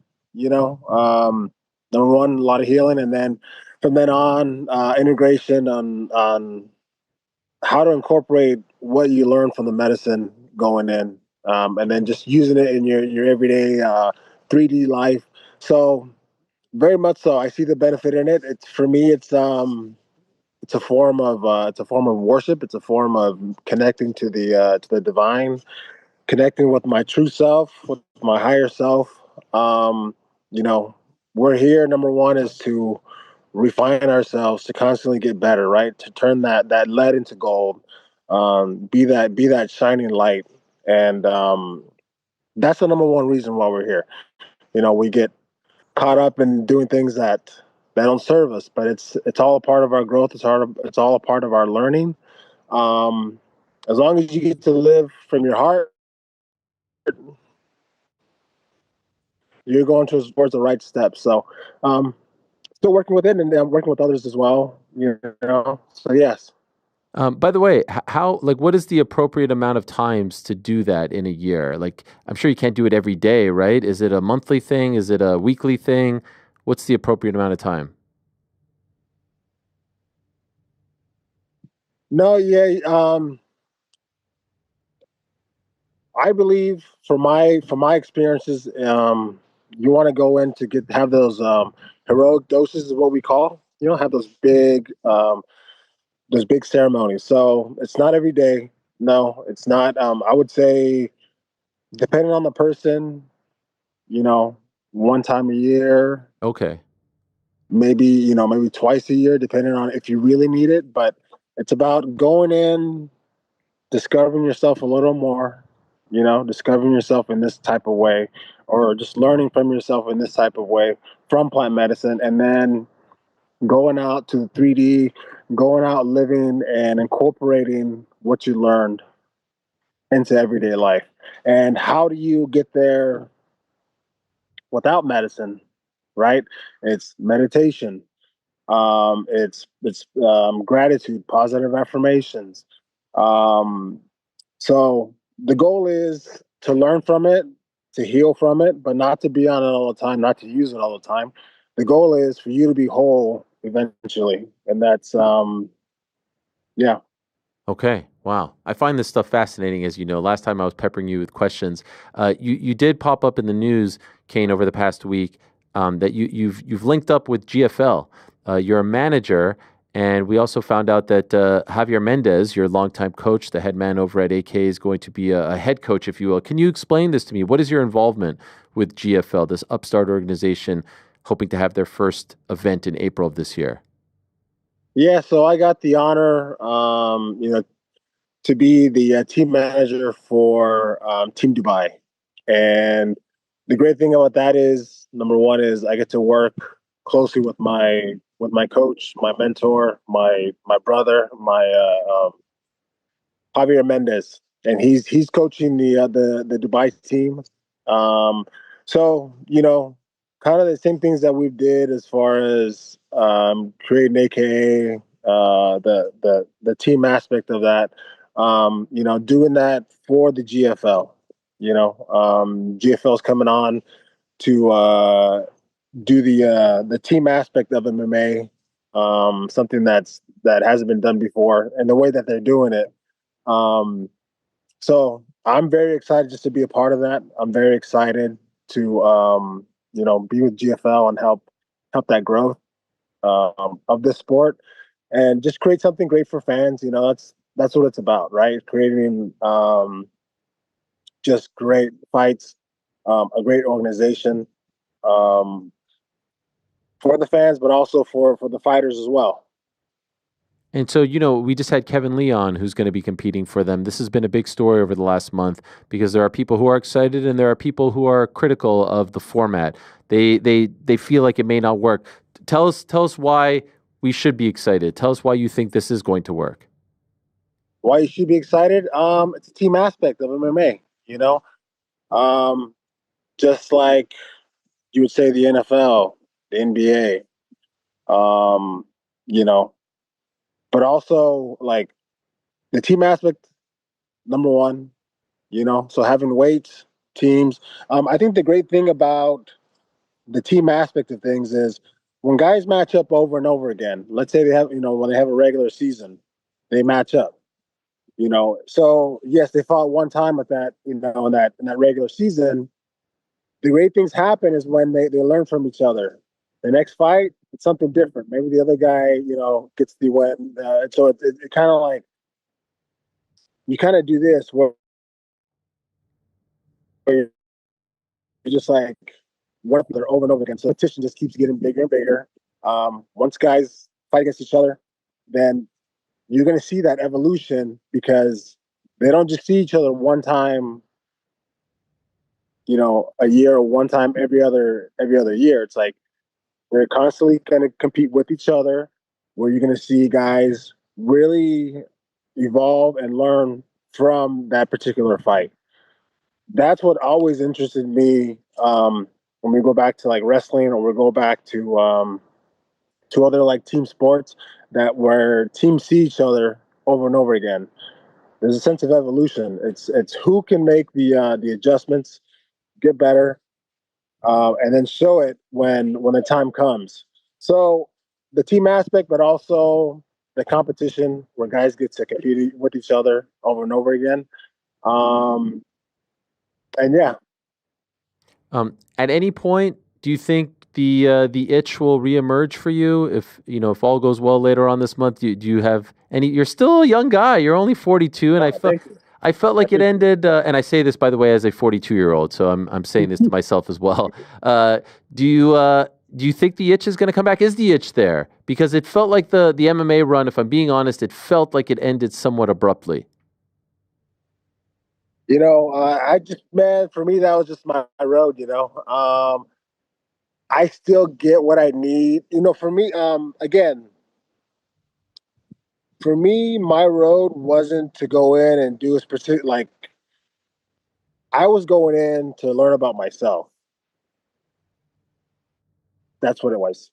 I loved MMA. I loved what I was learning. I was learning about myself. I was learning about the depths of myself every day in MMA, in the fights, and I learned what I needed to learn. Okay. What did you learn? What did you learn? That I can do anything, that I last forever, that I will never give up. I will continue to learn forever. That learning is never going to leave me. It's always going to be present in the part of me. I will always continue to love learning of myself. That's what I learned. That I will never break, because once you break and once you break down, there's a rebuild. So I understand all that. I get it. For me now, it's learning in different ways and also helping and teaching. That's my passion now. I've learned of myself in the sport of MMA. I learned what I'm capable of. With this as well. Number one, and now it's helping those. It's helping the collective. If you want to say. So when you say that, like you got what you wanted out of it, you learned about yourself. Was there a moment where you were like, okay, I'm good? Do you remember that moment where you're like, okay, there's nothing to squeeze out of this. I've learned what I needed to learn. I've gained the knowledge I needed to gain, and now I'm done? Yeah, there was a point where I was kind of bored. I was bored of it. There was a point when I was bored of it. And I would say it was during the Ngannou training camp. Mm-hmm. I was just bored of it. Like, it wasn't fulfilling to me anymore at that moment. So I went into prayer and I asked God to have this not be my road, and then that's it. To give me something else to be really passionate about. To show me what else is out there, because I feel like I'm done with this. I'm bored with this. I want something else. I want something else to teach me, something else to learn from. So. And shortly thereafter, the WWE opportunity popped up. Do you have regrets going down that path? No, it was something. Again, it was something that for me it was living a childhood dream. It was something that was very fun, a great experience. And again, it's all a learning experience, right? No, that wasn't. It was something that I wanted to do. I did. And again, like, the road of learning never stops. So that's why we're here. We're here to learn and teach each other and from each other. So now for me, it's helping those others. Helping the people coming up, learning from the guys that are training now, the guys that are in the position that I was a couple years ago. So I find that a lot with plant medicine. I find that I see that how it helps people. I see how I'm very good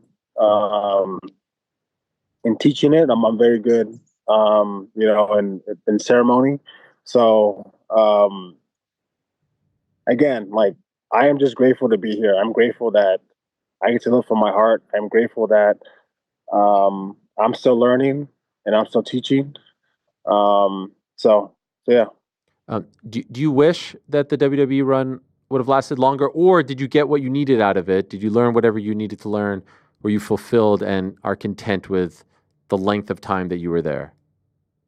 No, yeah, it was again for me more so the working with the lucha guys.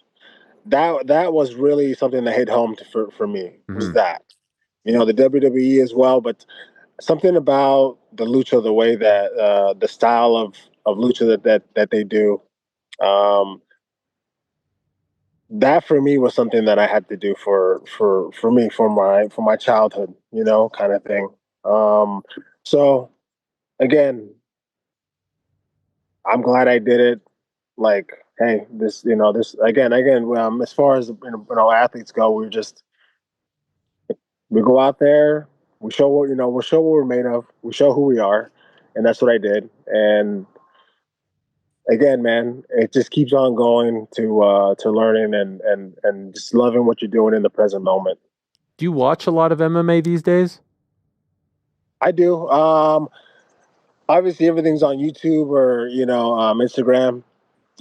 So yes, to see the new guys, see what the evolution of sport is, of this sport. And it was like when I was in it, I saw the evolution kind of grow, how these guys are going to get so good, and it's happening, right? That's just evolution in general. So I do. You speak of that evolution. I have often said, I don't know if you've heard this, but there's a guy named Tom Aspinall who's the interim heavyweight champion. And I have said that he reminds me of if in a fictitious world you and Frank Mir had a child, he reminds me of Okay. like the byproduct of you guys. Like just the way his body moves, his skill set, and that's like the ultimate compliment. You're two of the greatest of all time. Do you see what I'm seeing here? Do you see any similarities between you and Tom? And could I just ask, what do you think of Tom and how he's been doing as of late? What he's been doing, great. Obviously, champion of the world, amazing. He's beaten some tough guys to get there. Um, yeah. I see what you're saying as far as like the body type, the movement, the speed. Um, the striking, the strength that he has. So it's great, man. I'm yeah, just great stuff. And for me, it's obviously it's the matchups. Like the matchups was what makes everything interesting. So I think it's great what he's doing. You think he beats John Jones? Yes. Do you think he beats John?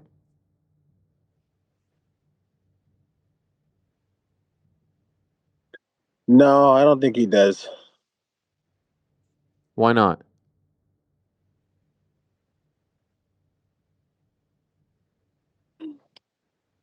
Um, so me just watching him, I kind of see his pattern a little bit and his striking, the way he comes in and strikes. Um, I think John sees it too. Okay. So I think with that, just because again, he studies, man. He does his homework. He's a master at this. Um, he analyzes things. He studies you over and over again. Um, I think just for that reason, he's gonna know what to do. So I don't think he beats John. No. Wow. So, and this is fascinating to me. Are you saying that he has a pattern that if you study him enough, he kind of telegraphs things? Well, you just said that, but Well, I mean, I was well, wondering if you, like, what is the so pattern? everybody has a pattern, right? Everybody Okay. has a fight pattern. Yeah. And then some people disguise it better than others. Um, the simple fact is the way Tom, the way that he comes in and fights, he does have a pattern that's somewhat easier to uh, Wow. to find when he comes in and strikes. And I Yeah. think you know what we're talking about. Yeah. Yeah. Um, so a lot of things come with that. It's disguising your pattern. It's throwing fakes here and there before. But when he comes to attacks, he comes in and attacks. It's 100% full go. He comes in, glides in, lunges in, and does his attack. Again, not that it's not effective. It is. He's done great things with it. Look where he's at now. Not taking anything away from him. No, he is. But I think with the type of guy that John Jones is, I think he studies them and he beats them because of that. Wow. Amazing insight. Can I ask, like, your day to day, your week to week? How are you spending your days these days, and how much of that time is devoted to coaching guys? Coaching guys, I coach guys 6 days a week. Sometimes 7 days a week. But I mainly go in and I usually do one part of the day. So I usually go in at nighttime and train guys one on one. I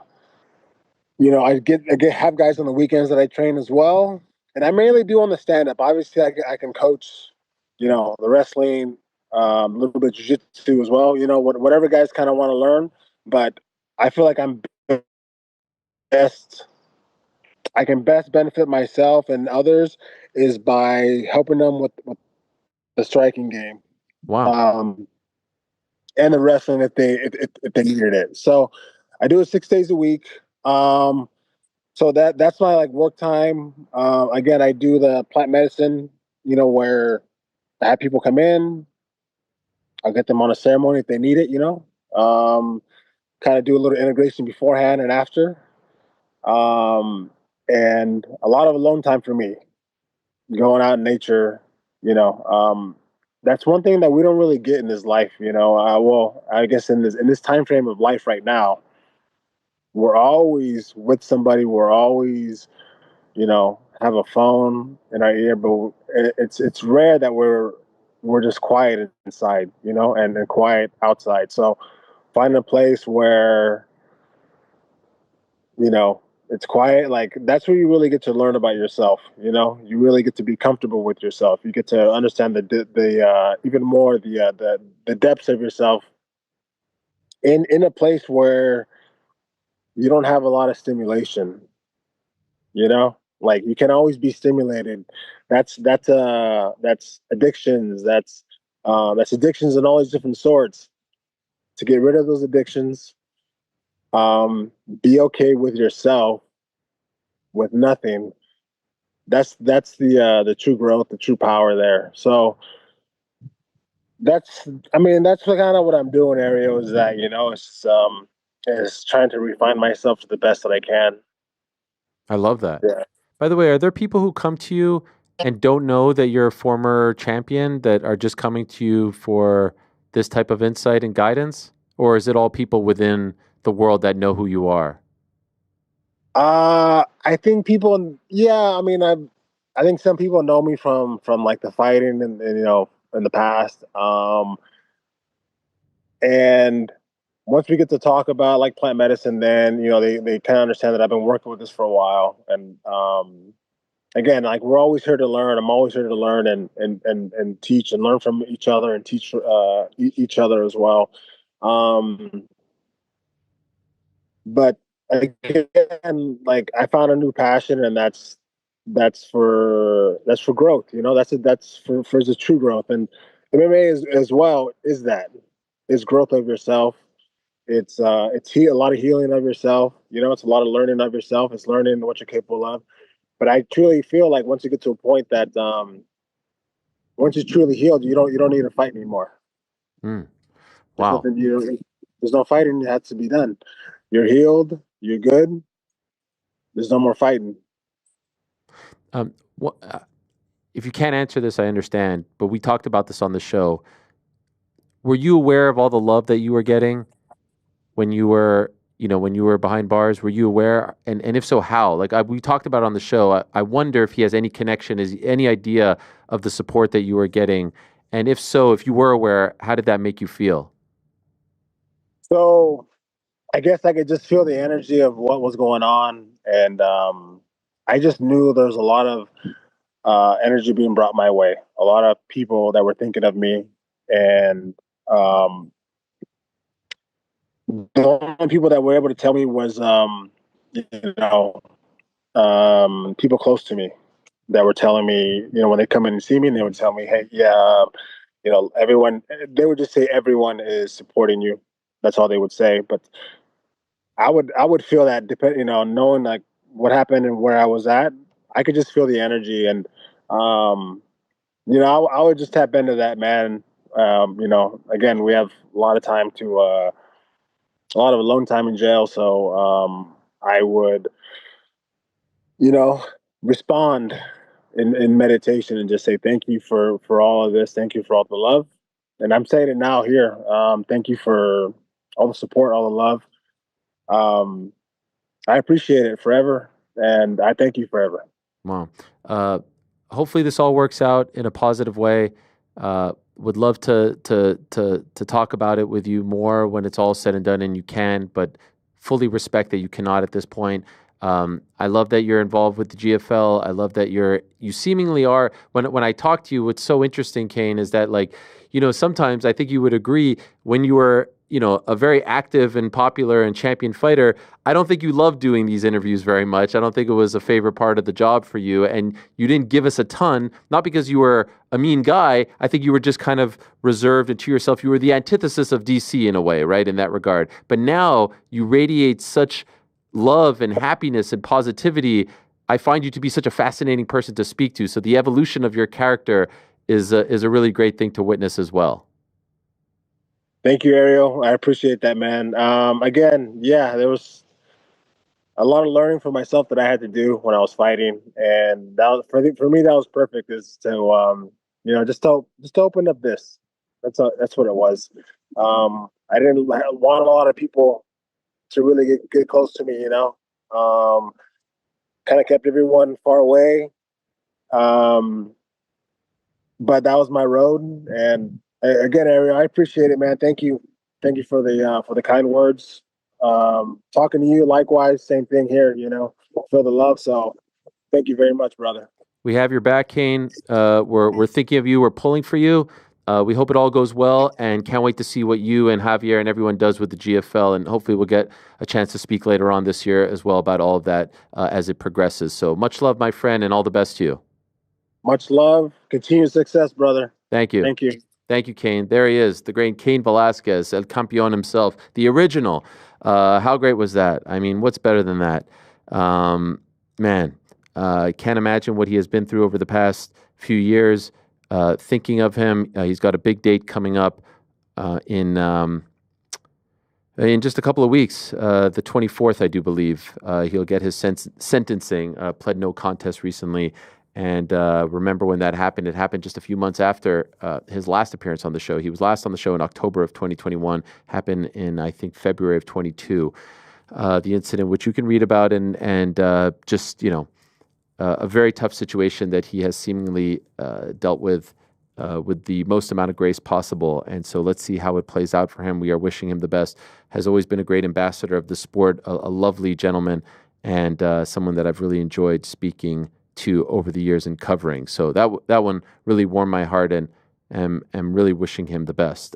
We move along now and say hello to a wonderful character in his own right. He has a massive opportunity coming up on January 18th in Manchester. It was supposed to be Darren Till against Tommy Fury. Fury pulls out for the weirdest of reasons, apparently because he thinks that Darren was serious that he was going to kick him, or at least attempt to kick him. And in walks in pretty boy himself, Anthony Taylor, who has made quite a name for himself in the world of influencer boxing. He has found a new path.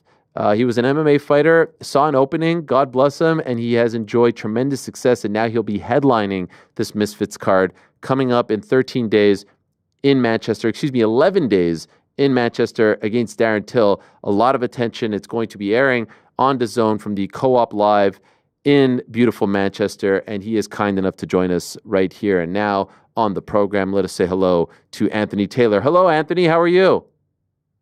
Man, what's going on? Sorry if I look rough. I literally, as you see, I'm sweaty as a mother sucker. I got my sparring gear on because I literally just got done sparring 12 rounds So I'm ready to go, Ariel. How you feeling, big dog? I appreciate you jumping on after sparring, and I appreciate the fact that you are ready to go. And so, could I ask you? This is a massive opportunity, but first things first. Your take on Tommy Fury pulling out of this fight. It was cited as, he didn't want to get kicked. He was not afraid, but was bothered by the threat of being kicked. Do you believe this, or do you think there's something else at play here? I think there's something else at play. You're talking about his dad. I mean, when you look at Tommy, he's not a reliable guy. And I told people, Tommy and Tyson are totally two completely different guys. Tyson's more like that good Charmin toilet paper, and Tommy's that cheap Costco toilet paper. You can't compare the both, But when you're talking about Tommy, what can you expect? There's always something when you're talking about the Furies and Tommy's, whoever's involved with him in his camp. Okay, you're such a good speaker, and I want you to get your shine, but the connection isn't great right now, Anthony. It's very pixelated. Is it the Wi-Fi? Is it the 5G? Let me get out of here. Hold on. Let me do this. All right. Let me do this stuff. Hold on. Okay, so let's reconnect with him. We don't have to put. Well, do your thing, guys, behind the scenes, and when he's better, let me know. Okay. Absolutely. Okay, thank you, guys. Thank you. I want to give Anthony Taylor his chance to really, make an impact here, and that was just a little pixelated. I understand he's in the gym, so much love and respect. Misfits 20, by the way, goes down on January 18th on DAZN. Main card starts at 2 p.m. Eastern. Our good friend Wade Plemons on the card, not fighting, much to GC's chagrin, HS Tiki Talkie. He's now fighting Masai Warrior. As I dropped my bottle. I was so upset about that piece of news. I just dropped I know, losing the Tiki-Taki fight hurts bad. Yeah.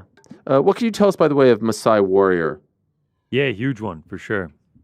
Big one. Any look at that shirt. Jesus. Yeah. You can't just pop up like that. That. Wow, look at that shirt. Baby. Holy shit, that's a beauty right back there. When things were right in this country. Wow. Coming off the big win over Wolves, 6 in a row. First 6-game winning streak since 1967 NBD. Wow, look at that. What is that? I have to say, I mentioned it yesterday on the award show. No, it's great. The sleeve to... I think it's great. I mean, it fits perfectly. The sleeves are a little... I don't have big enough guns here for these It's sleeves. Nice. I think it's great. I kind of need... I feel like I need to size up one, No, I think you look great. Okay, more on that shirt in a moment. Let's go back to Anthony Taylor and see if the connection is a little bit better. Oh, yeah, look at you in the car. Yo, you look better. Yeah, I had to go in the car, you know what I'm saying? Look. Ariel, I am ready for this massive. Cut a promo. Let us know. Cut a promo. Look. I've been manifesting this moment since day one. Hey, Ariel, remember I promised you back when I was fighting in Hawaii, I said I was going to make it to WWE. Watch, I'm going to make it to WWE. I promised you that, and I'm going to make that happen too by the end of this year. Really? That soon? Oh, yeah. Well, by the way, you're killing it in the influencer game. Why do you need WWE? Hey, look, ain't nothing like wrestle. Look, if I can make myself an action figure in Walmart and Target, look, I'm definitely taking that road. Triple H, Stephanie, look, if y'all watching this, look, give me a shot at WWE. I'm willing to commit, putting on the works. Hell, I'm still going to fight and do what I have to do because there ain't nobody who can entertain the crowd and the fans like the pretty boy can do. Okay, I love it. Could I ask you, how did this opportunity come about for you? This is a massive deal. Dare I say the biggest fight of your life? MMA, boxing, influencer boxing. Darren Till's a big deal. It's a main event. It's on DAZN. It's in 11 days in a massive arena. Right. How did this come about? Look, I messaged Darren Till like 5-6 months ago, Ariel. If you ask Darren Till himself, you're like, yeah, this Malteser messaged me wanted to fight. I was calling out Darren Till before Jake Paul, before KSI, before anybody, because I wanted to challenge myself. When you got Jake Paul fighting retired MMA fighters or guys who are not relevant, I was like, hey, let me fight Darren Till, who is still young, still relevant, still game to fight. I want to test myself. And look, the opportunity came when Tommy pulled out. I knew Tommy wasn't going to fight. It's just his mindset. He hasn't fought in like over a year. So the mindset of trying to take on an opponent like Darren Till, who's game, that's a massive step for Tommy on his comeback fight. So I knew I'm gonna get this opportunity, take advantage, and I'm gonna finish Darren Till within inside 3 rounds. So, what do you make of Darren at this point in his career? I've seen you guys go back and forth quite a bit. There seems to be no love lost. Some are saying, "Oh, he doesn't have any more." Here are some of the tweets. You're saying you're gonna beat his ass. You talked about the weight and whatnot. Where's he at in your opinion? I say he's equivalent of skill set. I say he's equivalent of a Deji. He's probably has the skill same set as Deji. Deji, this is KSI's brother. Yeah, I think they're both similar on skill set. No disrespect to my boy. This is a former UFC title contender. He fought Tyron Woodley. Deji is just a dude who plays FIFA on YouTube. Look, and Deji has better boxing skills than Darren Till. For real? I mean, look, technique-wise, Deji's better technique-wise, but when we talk about experience-wise, yeah, but Deji has better technique than Darren Till. We saw what happened to Mike Perry, this tough bare-knuckle brawler from BKFC, got his ass beat up by Jake Paul. And we all know how game Mike Perry is when it comes to striking. Ain't no difference when it comes to Darren Till. He gonna get his ass whooped too. And after I whoop his ass, look, the fight next to talk about, Ariel, is Anthony Taylor versus Jake Paul. Okay, fair enough. We tweet out the stuff as it's going on, clips and who's on the show. We're live. Darren hit up one of my producers when he saw that you were coming on and asked if he could jump on too. Are you okay with this? This is your time, so I don't want to steal your thunder. Bring him on. He been quiet. He been quiet when it comes to talking crap. Bring him on. Okay, so in a minute we'll bring him on. We'll have to set him up with the Zoom. So after this question, we should be good. You're okay with that? Yeah. I don't want you to think that your thunder is being stolen, but I think this could be quite interesting. Yeah, I mean, look, man, ain't nobody. Hey, Ariel, you see how great I can be. You see the promos I can cut. There ain't nobody who can do things bigger than I can when it comes to promo. I'm the most electrifying man in the sports entertainment currently now. Okay, well, they're actually telling me he's here and ready to go. So let's bring in Darren Till. Is he really there? Is Darren really there, the pride of Liverpool? And there he is. There he is, Darren Till. Hello, Darren. Ariel, why have you got this bum on the show? Hey, I can't even hear you. You sound like a Malteser, bud. Like, what's going on, man? I'm going to break your jaw when I see you. Watch. I promise you, I'm going to finish you inside 3 rounds, Darren. I'm going to torch you. And after I torture you, I'm going to torture Jake Paul. Good to know. Darren? Yeah, you're quiet. Why put all that energy? Look, it used to be exciting because we're a Scouser. Us Liverpool are Scousers. You're really quiet. I don't know if you're scared or bitch made. Good to know, mate. Why are you so quiet, Darren? What do you want me to say, Ariel? Why have you even got this? Why have you got this bum on the show, Ariel?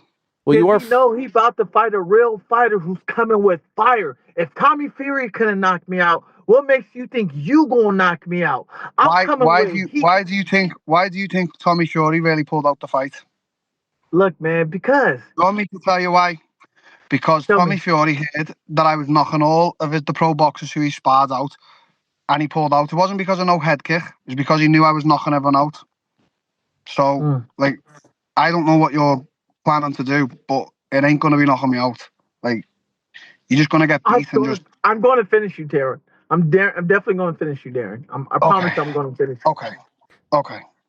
It ain't nothing you can do for me to stop beating on you. I'm going to make your face beat up my fist. Darren, can I ask, just before you jumped on, I don't know if you heard it, he said that Deji, who is the younger brother of KSI, amateur boxer at best, he said that he's a better boxer than you. Did you hear that? Regardless, that is what he said. Your response to that statement? Okay, Ariel, we're going to fight next week. Like, it's nothing to say. Hey, see, Ariel, I tell you, they give you different energy. Look, when it comes to social media, it's all rah, rah, rah. But when it comes to fighting, hang on. Well, how does that mean to social media? Because when I've seen Tommy and his family, I was different. So what are you on about? I need a more exciting Darren Till, someone who's a scouser. I want that scouser from the UFC. Do you want me to be totally honest? I actually like you, but I'm not excited for this fight with you because you're shit. I'm just gonna beat you. You're just shit. Like, I'm I sorry love to be it. disrespectful, but you're really, really shit. You fall over your feet. You wing punches. Like, I don't actually think you realise what you're getting into with me. So I'm just not even going to talk. I'm just going to beat you. I'll respect you. And then I'm just going to move on because you're really shit. I promise you're shit. I love it, Darren. And everybody says that, and everybody, the last two opponents got Who knocked the says it? fuck out. Who says it? Who says it? Hey, you saw what Gabe Silver did. Who says Anderson it? Silver boy. Who says it? Who says it? You Who saw says what everything? Anderson Silver boy did. Knocked him smooth out with the right Anderson hand. Silva's child is about 9 years of age. You fought him. You fought a Tommy at 84 kilo. Tommy shit. You haven't fought anyone in boxing or MMA. I, on the other hand, have fought only elite fighters. So, like, just shut up. Even though you fought elite fighters, you lost them all. I can imagine it. Darren Till goes 50-5 record in boxing, but 5 losses comes the championship. No, hang on, wait there. I'm 22. I'm 5. And let's just not forget the last person I fought is the champion now. I fucking battered him on the feet. He's battered everyone else. No one remembers you when you lost. No one cares about that, Darren. Well, we don't remember care when I that beat you lost to Cowboy? the best. They remember when I beat Stephen Thompson, Kelvin Gastelum, all these guys like. But they also remember you getting knocked out by Masvidal. Yeah, I did. But you could never make it to that level ever. Hey, so it doesn't. The reason you know why I'm I don't need to make it to that level? Fight, you know why? The reason I'm fighting you. The reason I'm not excited for this fight is because I'm sorry, like, because I like it. You shit. Like, I haven't even been training because you shit. Like, you proper shit at me. I'm sorry. Keep that you same shit. energy. I love that you're not training. I'm not keeping no energy. What I'm doing is, right, I've took the fight with you. You can just accept the little 50K what you were giving you. Be happy. You're going to run as soon as I jab you on the nose, and then you're going to, like, try and do whatever, and I'm probably just going to wear you down and knock you out, and it's all good. And after I beat you, I'm coming for Jake Paul, Dex. It's inevitable. You're not getting the Jake Paul fight. Anthony, you're not even a name. No one knows who you are. You're not getting the Jake Paul fight. If I'm not even a name, why am I main eventing with Darren Till? It don't make sense. Because we had 20 names and I picked one out. Mam said to me, pick one of them. And I said, pick me, Anthony, if you can make the weight. Because you know I was the best of the best, sir. You know I was the best out of all of them. Ariel, do me a favor. Yes. Ariel, this bum's been begging to do the show. He's had 5 minutes. Now get him off because he's a bum. Can I ask you, Darren, could I ask you, motivation is a big part of the fight game, right? You have to wake up, you have to, go to the gym, you have to do that. If, in fact, what you are saying is accurate, that you aren't motivated, that you think that he is beneath you, what has been the driving force? This is a big deal, right? I mean, this is the fight, regardless of the opponent, that could lead to a massive fight later on this year. You want to make a new run in boxing. So if you're not motivated, isn't that a problem? Can't that be a tricky predicament? Ariel, I'm sorry, I like him. He's just shit. He's just shit. He falls over his feet. He doesn't know what he's doing in there. Do you believe him when Ariel, he says this, Anthony? I leveled up. I leveled up, Ariel. He doesn't believe me. I'm not the same fighter. Ariel, he doesn't believe me because he's one of them dumb Americans who just spout shit. Like, you know the way they say all this. We all know your fist is going to hit my face. Your fist is going to hit my face. Like, what is that? Boxers can't fight. You have no chin. You have no chin, Darren. I'm sorry. I have no chin. Known for not having no chin. If you look at all great British boxers in the history of Britain, they all came to America and trained. Sorry. Eubanks Jr., Lennox Lewis, Tyson Fury, all the great boxers, Amir Khan, they all came to America to learn American boxing. Did they? Tyson Fury came to America, did he? Yeah. Yeah. He does train. When did he come to America? Well, he trains with Sugar Hill. He trains with Sugar Hill, who's an American trainer, right? So he started his career with Sugar Hill. Thank you. It doesn't matter. All great British boxers come to America. Because they know they can't handle this thing. Let's not forget Europeans and English are running the boxing game right now. Americans aren't even running the game. Come on, bro. Stop. Come on, bro. Y'all keeping every belt hostage from everybody else. Usyk whooped all your asses. It doesn't matter. Yeah, and look, I'm going to be the best next American great boxer. Come on, bro. Who? Darren. Ariel, I can't speak to crazy. Okay, well, can I ask, is this fight at 195, Darren? It's at whatever I want it to be. 93 kg was the agreed weight. That's what I'm making. Hey, let them think that, Ariel. Let him think that. His fat ass gonna come in whatever way he gonna come in at. Are you calling You're the gonna shots come then? in. Your fat ass is gonna come overweight. Are And you you're gonna calling the get shots? starched. Are you And I calling don't the want shots you. then? Listen. I don't need to should we call get the shots Mams on? because I know what it is. Should we get Mams on? So- Should we get Mams on? Because Mams messaged me today about, yeah, are you calling the shots then? Wait, okay, let's put you up that can come tweet. in- Can we put up that tweet? This is yesterday, 9 hours ago. Anthony Taylor tweeting to Darren Till, "You better make weight, you fat F word." And then Darren says, "Me and Tommy were fighting at 93, which is 205 pounds. That is the agreed weight, and that is the weight I'm making. You accepted the fight, so deal with the weight. So make sure you're eating to make 93. You small, fat, bald-headed midget," as he put it. And so I got a full set of hair and I look great, Ariel. that's You see 205, Anthony. That's a massive jump up for you. You once fought at 145. If he want to come in out that way, let his fat ass come out that way. We all know his prime was 170 at welterweight. He's nowhere in shape. Like I said, he hasn't even trained. I don't want to hear excuses of saying, "Oh, I didn't train for this fight. Oh, my nutrition. Oh, my too bad blown out knees."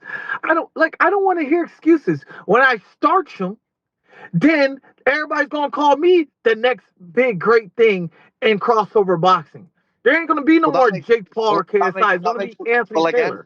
Well, again, Ariel, you can't talk to stupid because that makes no sense. Because he just said after he beats me, he's gonna be the great guy, but he's saying I'm shit.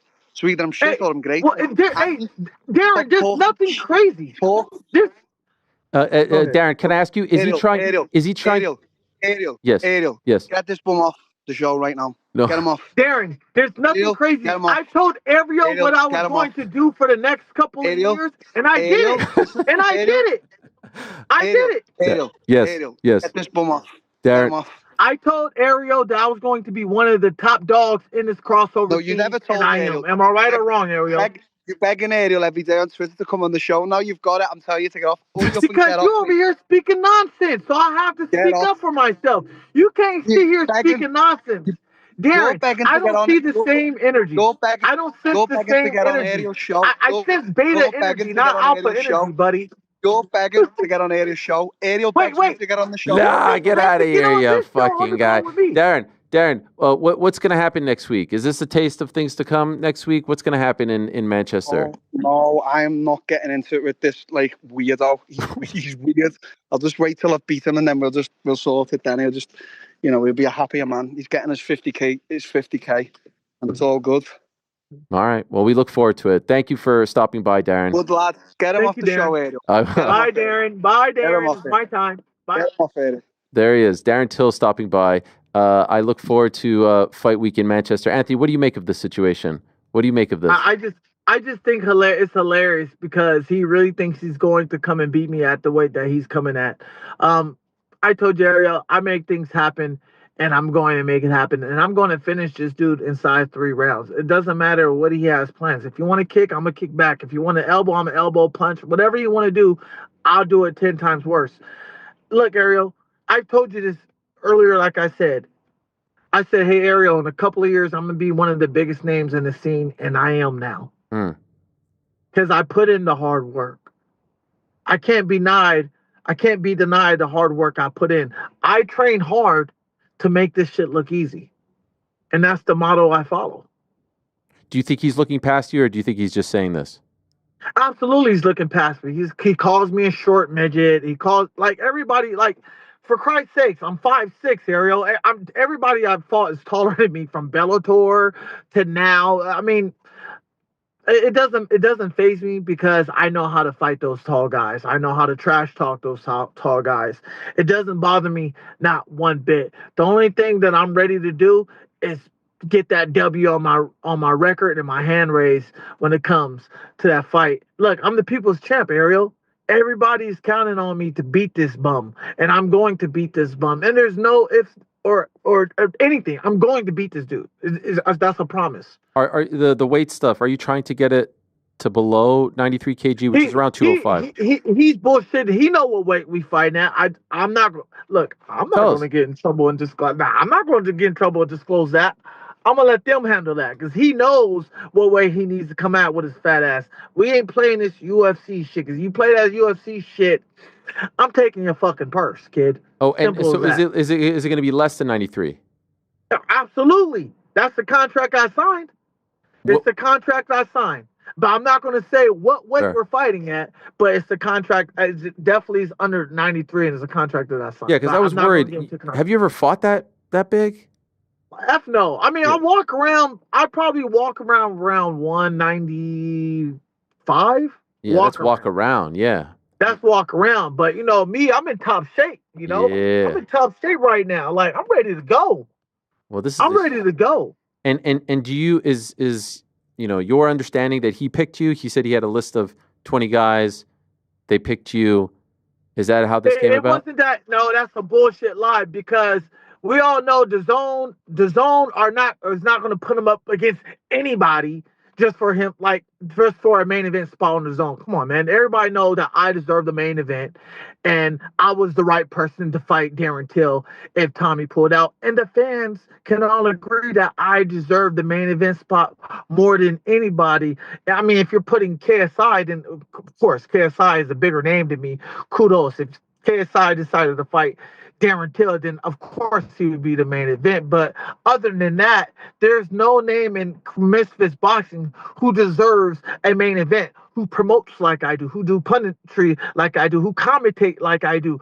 I am one of the biggest name or the biggest and baddest name on Misfits. I am the face of Misfits, Ariel. All right. And so the plan is beat Darren and then Jake Paul. Beat Darren and fight Jake Paul. Look, there's no love hate between me and Jake Paul. We're buddies and stuff. But I just think it's time for Jake Paul to fight a real challenger like myself. Yeah, I'm a little older, but I'm active. I'm winning. We have sparring history. Everybody in the community would back it up. I would if this fight was to happen, it's definitely probably going to be a co-promotion. Who knows? But this will be on DAZN, and the world will say, "Oh, I can get behind this fight. This guy is active. He's young, and he's a current champion on Misfits." Well, I have to say, I remember when we sat down August of 2021 with Tommy Fury, and you were biting off a lot in that fight, given the size difference, and you were saying a lot of these things. And I'd be lying if I was like, "Yeah, I see it all kind of playing out the way you're saying it." But here you are, man. You're about to headline against a world-renowned MMA star in a massive stadium on a massive platform. You're doing it, Anthony. So much respect, my man. Much respect. Thank you. Thank you. And I'm just blessed because I thank God for our opportunity and my coaches like Antonio McKee, who was there, Chris Lightning Lopez, and most importantly, I thank Mams Taylor and KSI for even giving me the opportunity to fight on their platform. They didn't have to take this chance to just get Anthony Taylor on Misfits platform, but they did. And as much as I do have that love-hate relationship with KSI, yeah, F you as a fighter, but as a human being, I appreciate what he has done to allow me to use his platform to help build my brand. Same goes for Mams Taylor. Same goes for Nikisa and Jake. They allowed me because at the end of the day, Ariel, they could have picked anybody out of a billion people in the world to spar with, but they chose me to fight Tommy Fury. They chose me to fight on MVP. They chose me to fight on Misfits. I'm just happy to be here at the end of the day, and it's not even about money, Ariel. It's about the fans, because without the fans, I wouldn't be this personality that I am now. Could I ask, though, when did you realize, hey, the MMA thing is just not going down the path that I wanted to, and I have to make a switch and to jump over to this, this side of the fence, the influencer side? When did you have that realization that you need to do that? Well, when I left Bellator, MMA, I was riding a 5-fight win streak. And, my coach, not my coach, my manager, Murat, who is talking with Hunter, and I don't know how to pronounce the name. Is it Hunter Campbell? That's right. Am I saying it right? Yeah. Yeah, Hunter Campbell. They were, they were interested in me. They were just trying to figure out, all right, what weight class does he want to fight at? Also, they were gunning me. All right, cool. We like his style. We like his energy. Just get him about 2 more fights. Get him 2 more wins. We'll consider bringing him in. And this was during the pandemic. So, yes, I had a shot at the UFC. I was scheduled to fight on Cage Warrior and another show back to back. But Jake Paul called me, and my coach Antonio McKee was like, "Look, man, I know that you want to go to the UFC, but I think this is a bigger opportunity for you. This sport is new. I think you should take your chance and see where this goes. So I did, and it played out. I rolled the dice, and I won. You know, a lot of people, they're upset. A lot of people are jealous where I'm at because I put myself in this position. I'm like, hey, you could have did it too, but I did it first. Well done, man. I wish you the best. And you're saying 3 rounds? Within 3 rounds, absolutely, Ariel. Look, I'm telling you, I'm going to be the #1 crossover boxer in the world. And after I beat Jake Paul, I'm coming after Ben Whitaker. Oh, damn. All right. Ben Whitaker, WWE, Jake Paul. Lofty goals for 2025. Good luck to you, Anthony. And they're all attainable goals, though, Ariel. I'm not like said like, oh my gosh, these are all attainable goals.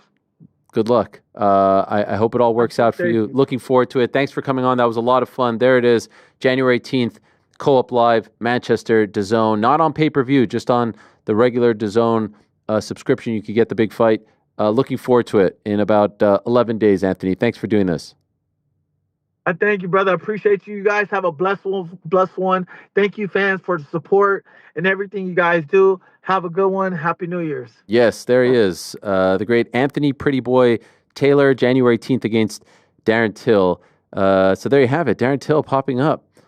I do refute his statement that we beg him to come on. I mean, that is ludicrous, but good to have him on and good to have that back and forth. I think we may have, I was going to say, sold a couple pay-per-views for Misfits, but it's not on pay-per-view, this one. So if you have a regular DAZN subscription, you'll be able to get it January 18th. Speaking of DAZN, 2 hours time, first annual Ariel Helwani DAZN Boxing Award Show. It's like in the middle. I was like literally in the middle of the finger hit the button. Which finger? My thumb. Oh, got it. Yes, tell me. January 18th? Is that a thing? January 18th. 18th. Okay. None of us were hearing the 8 in there. We're like, does he keep saying January 18th? Wow. Oh, we thought we'd correct you. Wow. You literally interrupted me to correct me. January 18th. 18th. I'll actually say I heard 18th every time. I mean, that's when the fight is. Oh, literally, the whole card is. Massive card. I'm backing Frank here. January 18th. I'm saying it fast. Actually, now that you say it, January I don't hear the 8. This is fucking crazy. I just knew because I have it circled on the calendar. January 18th. I say Tuesday. I say things differently. Okay, I have an accent. Sorry if my accent isn't. Frank's not very inclusive. Yeah. Flem Tiki Taki, Till Taylor, Islam Arman. Let's ranking go. The January 18th fights. There's been some talk. There's been some talk of a watch party for the fight since it's going to be on the big doubleheader day of January the 18th. But there's been some talk. I don't know. Correct. Talks. No, because since it's a European fight, we thought our expert European correspondent would lead the charge on that watch party. No, you're shaking your head. Did you not get the word, or are you saying you're not interested after some careful? It's just we're all going to the pub to watch it. It's a huge fight. Okay.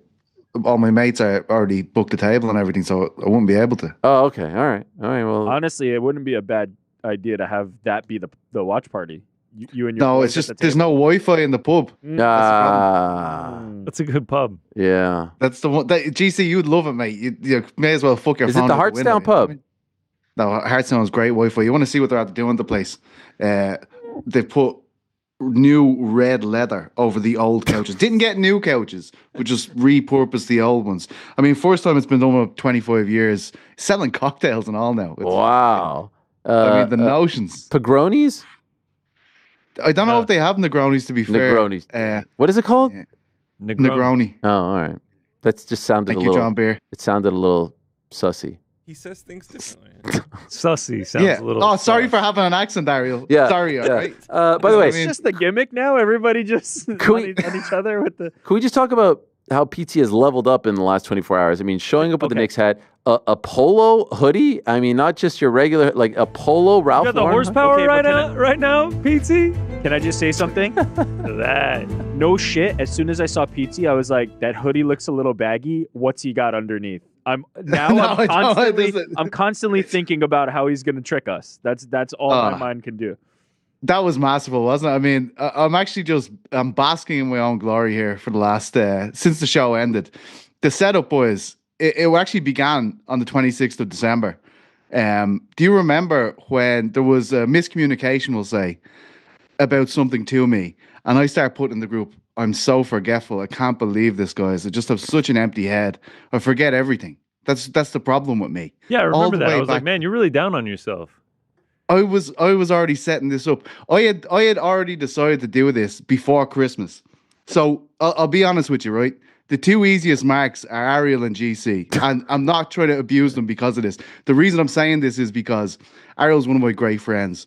Love him to death. If anything is going catastrophically wrong in your life, Ariel's the guy to ring.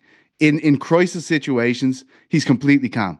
He honestly, like, he is that guy you call and he's like, listen, this is what we're gonna do. Everything's gonna be okay. When it comes to slights, they stick with him forever. He never forgets. And I knew that this thing would piss him off to a degree where he couldn't possibly not say it to me if I showed up on this show without a tux. GC, on the other hand, it's because he's so thoughtful. The whole show looks incredible. He thinks about everything. And I knew the idea of me showing up being like, oh, I forgot this basic concept would just piss him off so much. Because look at the place. It's absolutely beautiful looking. The problem was New York Rick. And on the day, I had my suit and everything. And I was like, how am I going to turn Rick against me? Because there's a good chance that when I come on the call and I have the shittiest tracksuit on that I can possibly find, New York Rick is going to side with me out of sympathy. That's why we had the phone call 3 hours before the show. I rang him and I said, is there anything I'm forgetting, Rick? Wow. I didn't mention the tux because if I hadn't mentioned the tux, he would have played it off. He would be like, absolutely not, because he doesn't want to cause anyone any stress. He's a sweetheart. He'd be just like, don't worry about it. It's going to be fine. So I didn't even mention it. So when I came on the show and Rick is being completely silent, I put him in the shit. And I say, Rick, it's your fault that I'm not wearing the tux, forcing him to say something. Therefore, all three of the on-camera talents have turned against me. The one wild card was Frank, because Frank and me are kindred spirits. Damn right. And I thought he might chip in for me, but he was having so much fun denigrating me in that situation that he just jumped in. If you watch when Rick simply says, Rick doesn't add anything to the party. He just says, everything's already been said. I'm smiling like a Cheshire cat. I have you all in the palm of my hand. You are all standing above the trap door.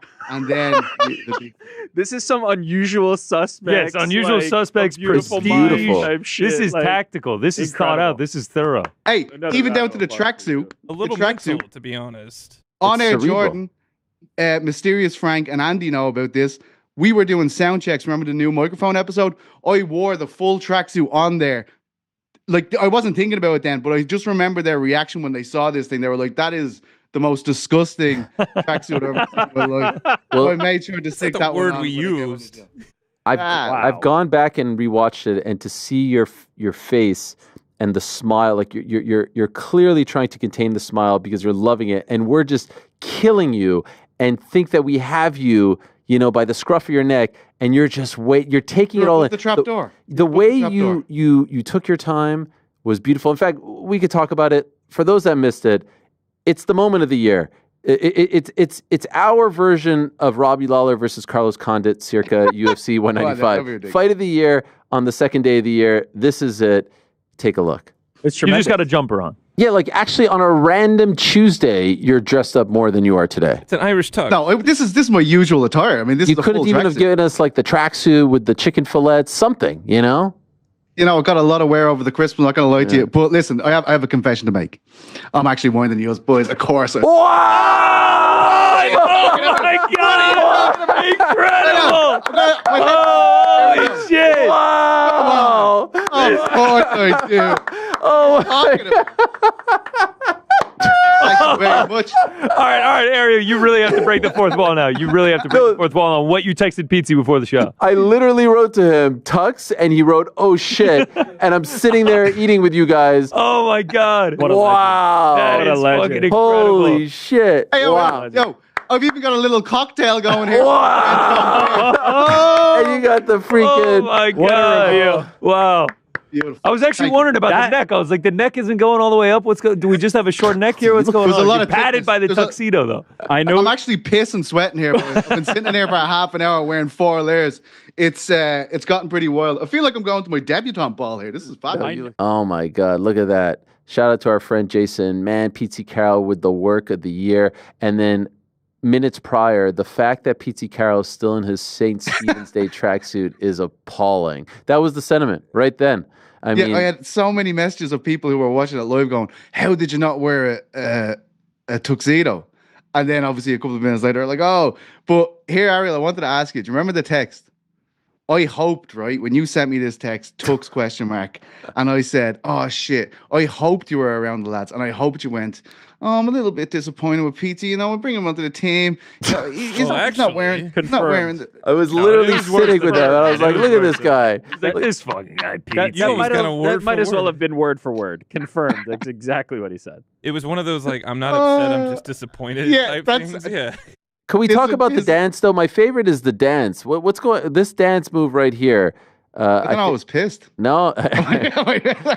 Let's see it. Where's the dance? I can't have a little patience, okay? 25 categories. Oh, yes. He said Charles Johnson. I mean, look, we're all going to be on air today, so this is a two-man operation. All right. I was just saying. Jordan and Andy. Give him a bit of grace. All right. I wasn't sure if it stalled. I was like, we know it's Charles. Have a little patience, okay? Look at that. Ariel's just pitching Charles Johnson.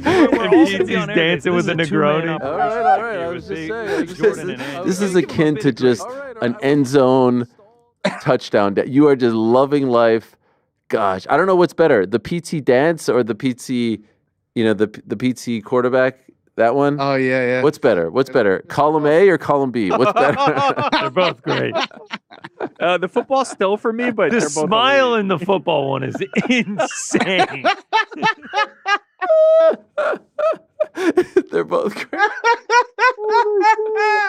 Is Petesy the breakthrough of the year? I feel like the holding technique on the football is also just crazy. Incredible. Oh, fuck me. It couldn't have possibly gone that well. I can't believe how well it went. You were fucking so pissed off. It was brilliant. With the level of planning you did, you had to know that something was going to happen. I mean, it was brilliant. It was brilliant. I had to get you all angry, but I didn't expect it to be the vitriol that came at me. That's why I'm so happy. Came out of the gate like the dance clip is just so good because Ariel's just like, well, we knew it was Charles Johnson. Play it's Charles Johnson. And Petesy's just dancing with the Negroni. Is that the same time, or did you guys loop that to make me seem like an asshole? No, we didn't. No, that's exactly what you were doing. It is literally like Petesy could not be bothered at all. Petesy wasn't play the Charles Johnson. Petesy wasn't full screen though, so it was 4 box. But you're talking. So I just zoomed in on Petesy. So good. He's just a chill guy. Man. He's just a chill guy. Chill guy, man. All right. When I walked in this morning, I saw GC working away over there in the lounge. And I asked him if he watched Raw, and I knew he watched it, of course, because we were texting about it. And he said he had a lot of thoughts. So I've been dying 2+ hours here. I've been dying for the thoughts. I'm dying for everyone's thoughts. You tuned in. You're not regular viewers. Can I be honest with you guys? I don't sit there and watch Raw and SmackDown. I consume pro wrestling these days, usually, via Twitter, the odd Instagram, the odd YouTube clip, the odd podcast. I am not sitting there at 7:59 saying like, let's go 2+ hours. If I'm being 1,000% honest, my kids were like, you're watching this over the Knicks? Really? But it was a big deal. And I don't regret it, especially since the Knicks shat the bed. But I was curious what the others thought who, if I'm not watching on a, hour-by-hour basis, they are certainly not. And so, GC, let's start with you. Your thoughts on what you witnessed last night on Netflix. Yeah, so not only did I watch it, I watched all 3 hours of it, and I had a friend come over who enjoys WWE. I was like, you know what? I'm gonna watch the Raw on Netflix tonight. Do you want to join me? And she was like, yeah, absolutely. And as it was starting, I was like, how long does this usually go? She was like, 3 hours. I was like, oh shit. All right. I'm strapped in for this entire thing. It felt big though. It felt like a WrestleMania. It felt like you were watching something special. It felt like you were a part of something. I tuned in as the timer was counting down, and then like right off rip, you're getting Triple H and a big promo package, and then you're getting The Rock and like all these big names that people recognize. Just like the promotion and the production around it really is quite impressive, and it felt like wrestling was taking a step by being on Netflix, just how global it was. I enjoyed it. Will I be tuning in next week? Probably not. But I mean, they did run a promo that they're coming to Madison Square Garden. Maybe me and Rick can be in attendance. Maybe we can all take a class field trip over to MSG for. By the way, why just you and Rick? Well, that's why I said class field trip. Yeah, I meant to include everyone. I'm sorry. Wow. I mean, Frank Bale's on everything. I didn't know if you could be bothered. At AEW was the guy from the Police. No, you guys convinced me. Well, it wasn't I didn't hard. originally the fact think that it wasn't hard was a little. I'm not a wrestling fan. I'm sorry. Your grade. I mean, like, I guess what am I grading it against? Like, I enjoyed it. You had a good time. I had a good time watching it. B+. Maybe not enough to say I'm in every single week, but you enjoyed it. It felt big. I thought it felt, as I said to Kaz, it felt to me like a pay-per-view in that there wasn't a lot of filler, right? There were a few really interesting things that they did that was different from the past. There wasn't a lot of filler. So you watch your typical Monday Night Raw, there's a lot of promos, there's in-ring interviews, there's guys on the microphone in the back, there's vignettes and things like that. There wasn't a lot of that. It was billed as, I think off the top of my head, 5 big matches, a title changed hands. That doesn't usually happen on your regular Monday Night Raw. Massive feuds played out. Solo versus Roman, Punk versus Rollins, Liv Morgan against Rhea Ripley, etc. Jey Uso against Drew McIntyre. Celebrities are there. You're not getting Travis Scott on your random Monday Night Raw. And so they did that. I thought the one thing they could have done more of, you're sitting there, do you really know the history of Solo and Roman? Do you know the history of the bloodline and the OTC and all that stuff? I thought they should have really leaned more into the fact that there's a lot of people probably watching for the first time and don't understand why A, starting Monday Night Raw with this match is a big deal, and why B, this match is just a big deal, period. And so I thought you needed like a 4-minute retrospective package before every one of the matches, because every one of those matches had long, history lessons attached to them that maybe viewers like you guys didn't know about. I knew about it, but they weren't necessarily playing to me, right? They weren't necessarily catering to the fans like me. And so I thought that was interesting. I also thought a thing that they never did was, having all the wrestlers in attendance, very much a UFC type of thing where it's like, oh, look, there's Cody Rhodes in attendance. Oh, look, there's Io Sky in attendance. Oh, look, there's whomever in attendance. That never happens. That happens when you're watching UFC 304 and it's Marab sitting there and it's Aljo sitting there and it's Islam sitting there and Armin sitting there. You see that all the time. And so they tried, I think, to do that, to give some of the other people, there wasn't enough time to get them on there, the rub, and just showcase them. And so that was different. I don't think that's something that we're going to see often. Something that we are going to see often moving forward very clearly are the ads on the mat. That's new. The black canvas is new as well. I see some fans upset about the ads on the mat. I think that's silly. It looks like boxing. It looks like a PBC ring, to be honest. It looks like MMA. Who cares? It's real estate. They're making money off it. It doesn't really bother me. And so there were some nice new bells and whistles. None of them offended me very much. The Rock promo at the beginning was a little bit, it just was, it was what it was. It was the signal of a new era. It was fine. Who knows where they go with all of this? Generally, I thought it was an entertaining show that felt like a big deal. It felt like a massive deal. Petesy himself stayed up till when? 11 is like 4 a.m. to watch this damn thing. Any regrets, Petesy? Well, I just think they're really going to have to look at the officiating these tribal warfare matchups. Tribal combat. There's 16 lads in there beating the shit out of each other. There's no referee. Someone's going to get hurt. Do you know what I mean? That was how I felt about it. But I think you did give me permission to go to bed about 20 to 4. I think you were like, I think you couldn't believe that I was still awake. I was shocked. Put myself through that. And I did exit. As soon as I noted the shock in the group, I was like, as far as I'm concerned, that is permission for me to leave. Highlights was all the talky parts for me. Hulk Hogan. What was that all about? Oh yeah, I was gonna say, was that a highlight for you? You were saying that was a highlight. I thought it was an advertisement. I thought he went heel again. I was like, he must have done something mad here. And then he just started talking, and he's like, I'm just so happy that I can be out here in front of you maniacs. And he's like, my favorite tag team partner is Real American Beer Company. And my second favorite is WWE and Netflix. And then he left. I was like, all right, so that was just like an advert. No. I had to text you, lads. I had no idea. Kaz kind of nailed it. It's like all of this is supposed to be a step forward. sign of the times, new era, dawn, all that. And here's this guy from the 80s who a lot of wrestling fans don't like anymore, who has upset and offended a lot of people. He probably doesn't deserve the airtime. Now they cut the deal. They cut the deal, obviously, with the beer, which honestly, have you guys ever heard of Real American Beer? Is he? I think it's his, right? It is his, but have you heard of it? No, of course not. Okay. I'm just shocked that they have enough funds to be on the mat, because that's like, there's Fortnite on there. There's Riyadh season. Could it potentially be like he's in good graces with the company, and they're not giving away that real estate, like Poirier's hot sauce or something. They probably have to pay him an appearance fee at this point, so they waive the appearance fee. You get the advertising in kind, and then you just do it. It was really cool to see you did the Colby Covington walkout song. Yeah.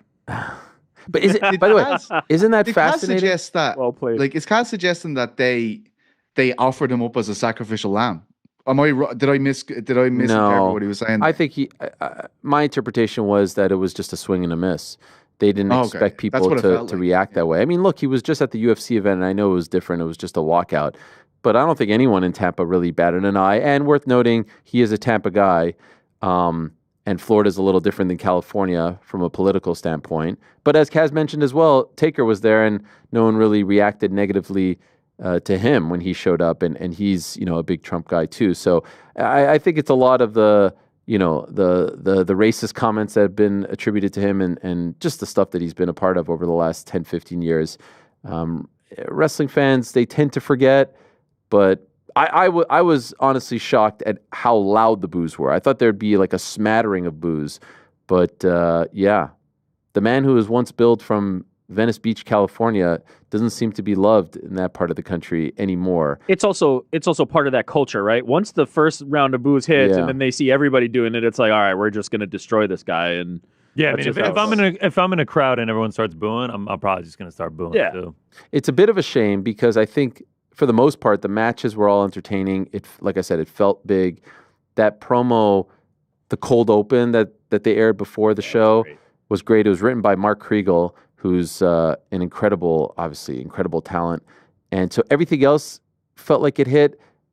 The Rock thing with Cody at the beginning was a little bit off. They broke kayfabe, but who cares? We know what's what if you're watching. And so that seems to have been like the lone dark cloud. What did you think, Rick? Did you enjoy it? Yeah, I guess the best compliment I could pay it is it feels like every time I tune into WWE. And when I tune into WWE is the bigger events, the pay-per-view, the PLEs. When I kind of rely on you. When you're like, hey, there's like a big thing coming up, I typically give it a shot, right? I'll tune in and go like, okay, and I'll watch the Rumble, I'll watch WrestleMania. To me, it felt like that. It felt like, you could tell by the level of star talent, right? You don't get The Rock on every single Monday Night Raw. You don't get The Undertaker on every single Monday Night Raw. You don't get that level of star power and those level of matches on every single Monday Night Raw. And so it felt big. It felt like one of their PLEs. And so that was the best compliment I could pay it. Man, how about that Travis Scott, huh? Yeah, that's huge. That's a big deal. Travis Scott is a super duper star. They've always been really good with that idea of like having the official music for like an event. They've always been smart with that, partnering with an artist and having official music related to it. It's good. It's just more. Cool. It's just more of getting into the culture in a way that you can't with just the product itself. If he wrestles at WrestleMania, that's going to be a big. Like my kids Is he love a huge wrestling guy? Yeah, he's a gigantic fan. He has an alter ego named Cactus Jack.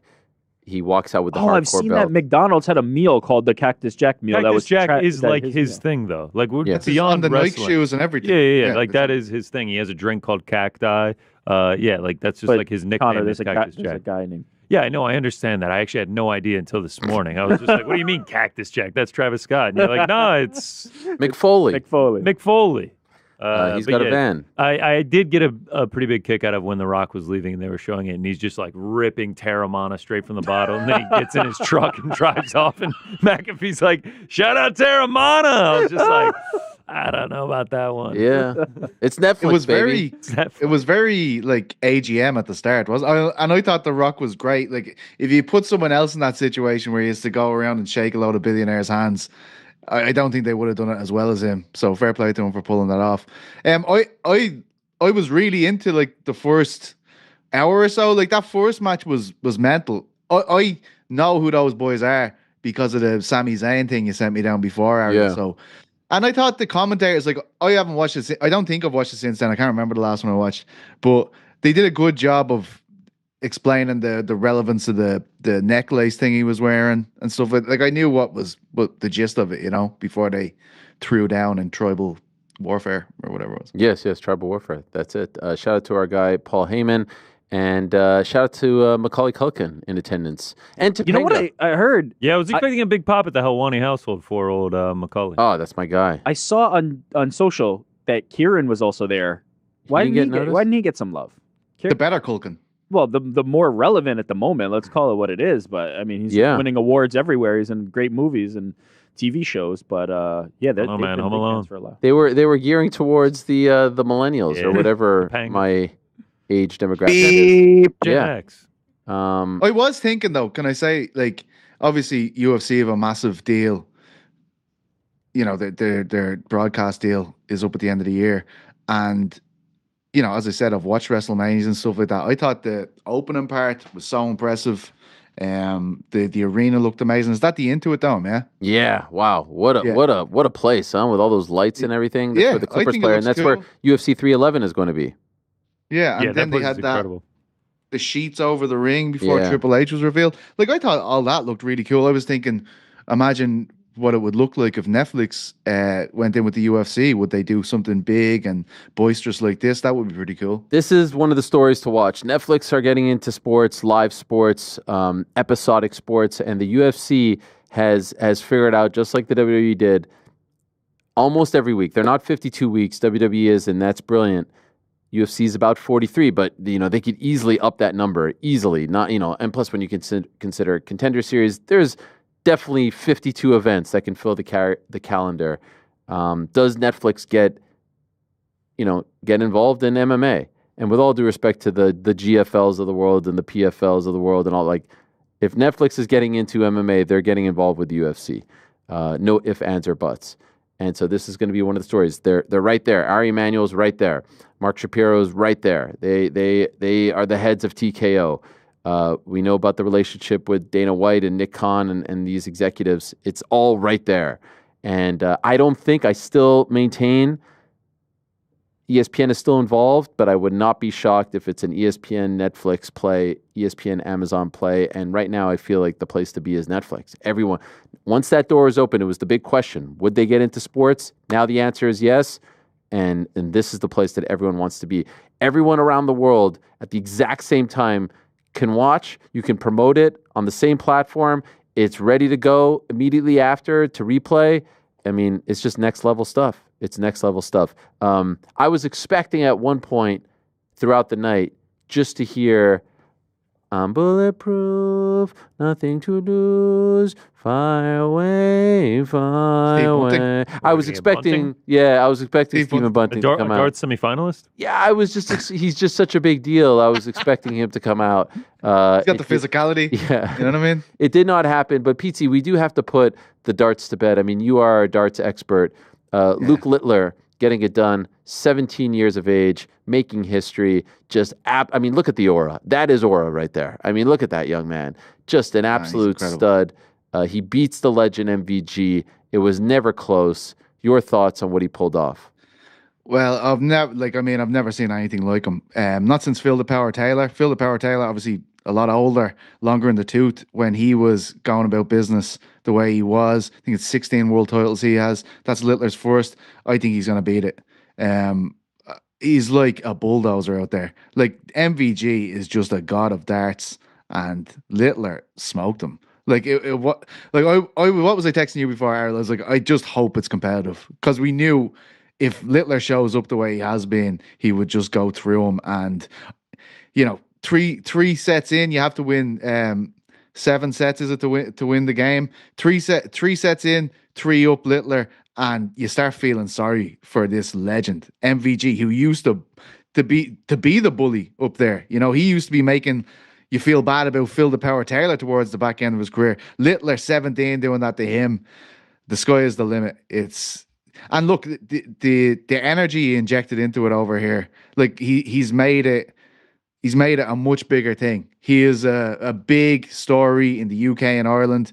This 17-year-old kid taking over the sport, and the amount of interest that was in it, particularly on the days he was competing, was unbelievable. So I honestly think he's going to be like, this is going to sound ridiculous to you. This is going to sound. I think he's going to be like the Tiger Woods of I don't think so. I don't think that's ridiculous. I, in fact, said that. I wrote that on Twitter that he can have the same impact on darts that Woods had on golf. Golf, really, obviously, a lot more established, especially here in this country. But a 17-year, like there are 17-year-old kids, there are teenagers who want to be like Luke Littler, who's you know, excuse me, who's a role model, you know, in a sport, let's be honest, that has typically in the past been dominated by older white men, kind of, you know, not really impressive. Not, you know, there have been characters and whatnot, but not very. All right, easy now.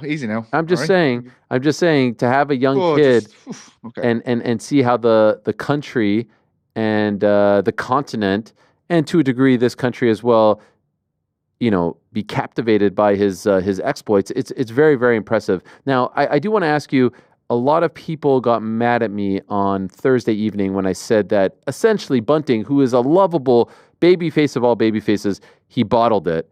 And I thought that he was too nicey. There was too much, you know, fist bumping. He was just too nice. He didn't try to bully. He didn't try to bully the young man. And I thought that he, you know, was a little soft, and people got so mad. I mean, the vitriol that I felt, PT.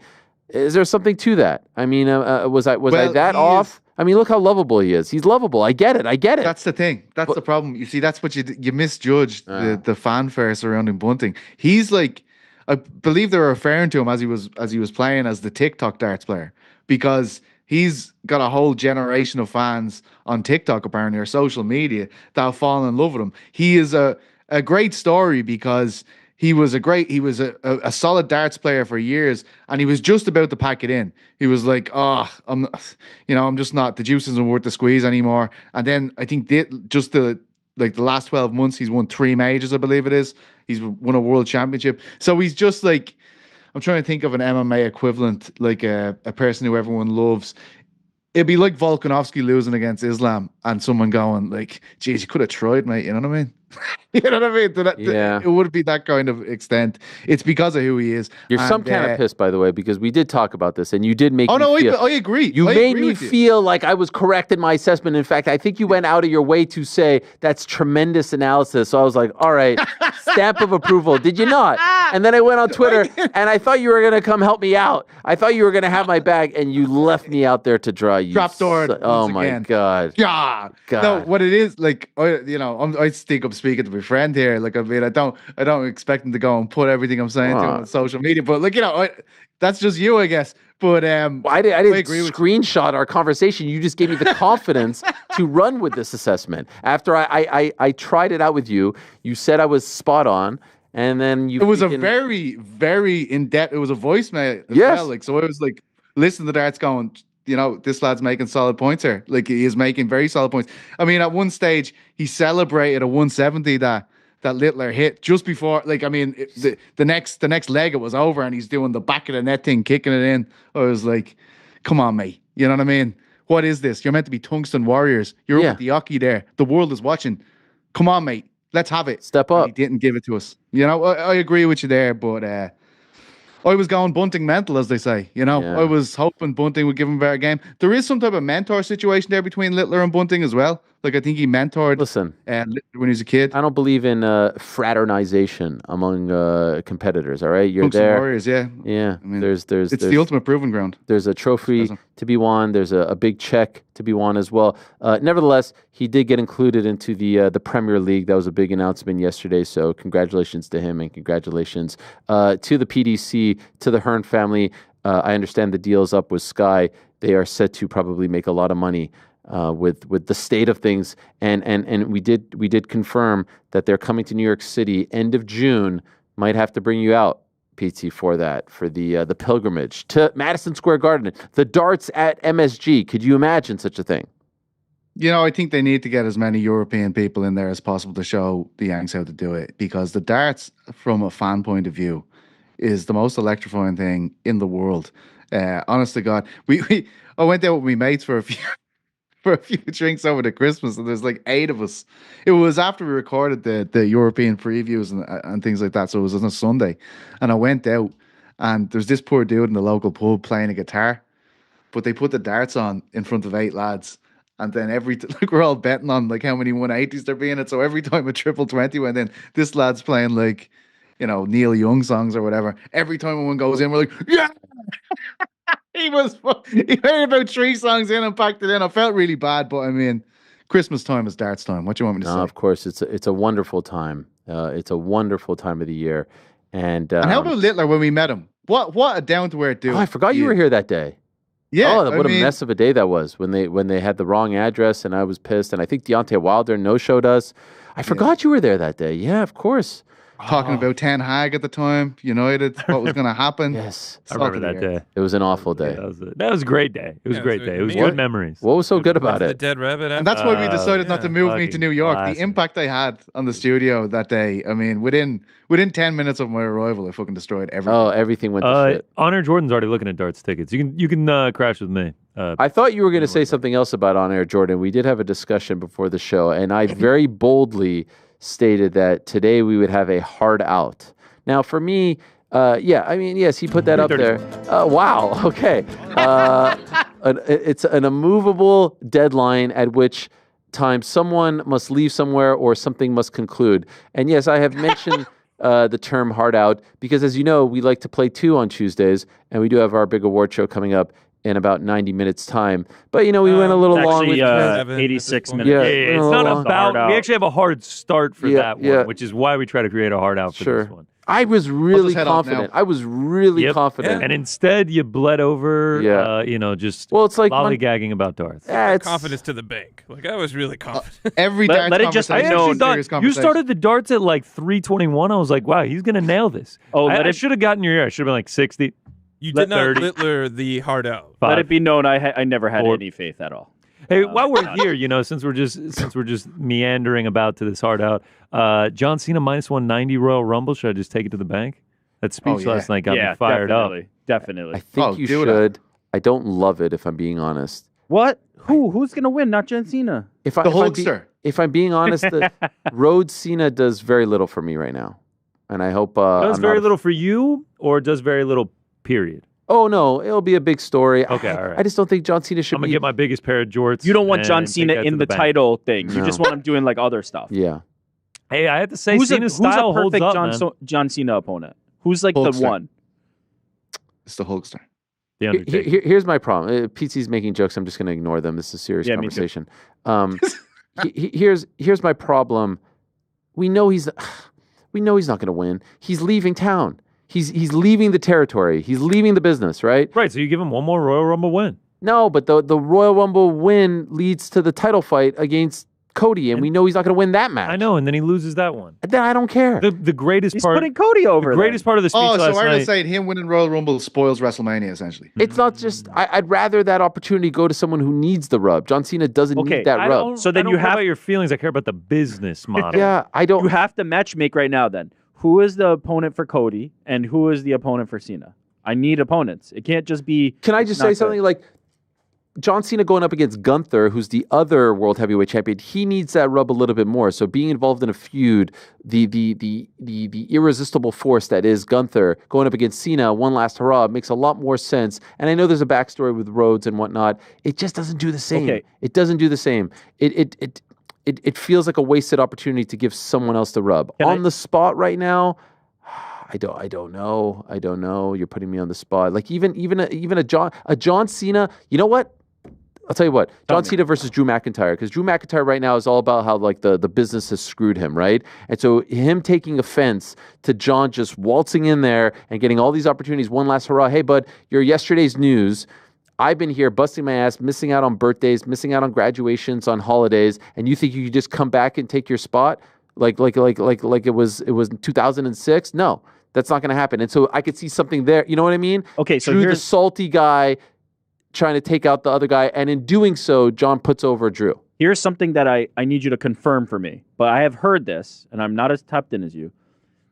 John Cena always comes back and always loses. He's always putting losing. everybody over. Yes. So isn't that more of the same? couldn't you put him in there with somebody he could win against? I don't know. Tell me if this makes sense. What about CM Punk versus John Cena? There's a story there. It's Couldn't a legend. he win against CM Punk too, though? By the way, because, I like that. That's Punk an doesn't incredible need to. story. That's the whole pipe bomb story. So let's do that. I'm in. Punk versus Cena. What about Sheamus? Sheamus not really in that picture right now. Punk versus Cena. And what about? Hey, you guys are trying. You're asking me questions. I'm trying to get out. The best part of the Cena speech was when he was like, everyone 17th. stop chatting shit. How about Darren Till today? I mean, just Ariel, Andy, don't get mad at me. Don't get mad at me. They're asking me questions. Kick him off. I could sit here all day. He's a bum. I have to get He's a bum. The best part about the Cena speech was when he was like, a 17th world championship.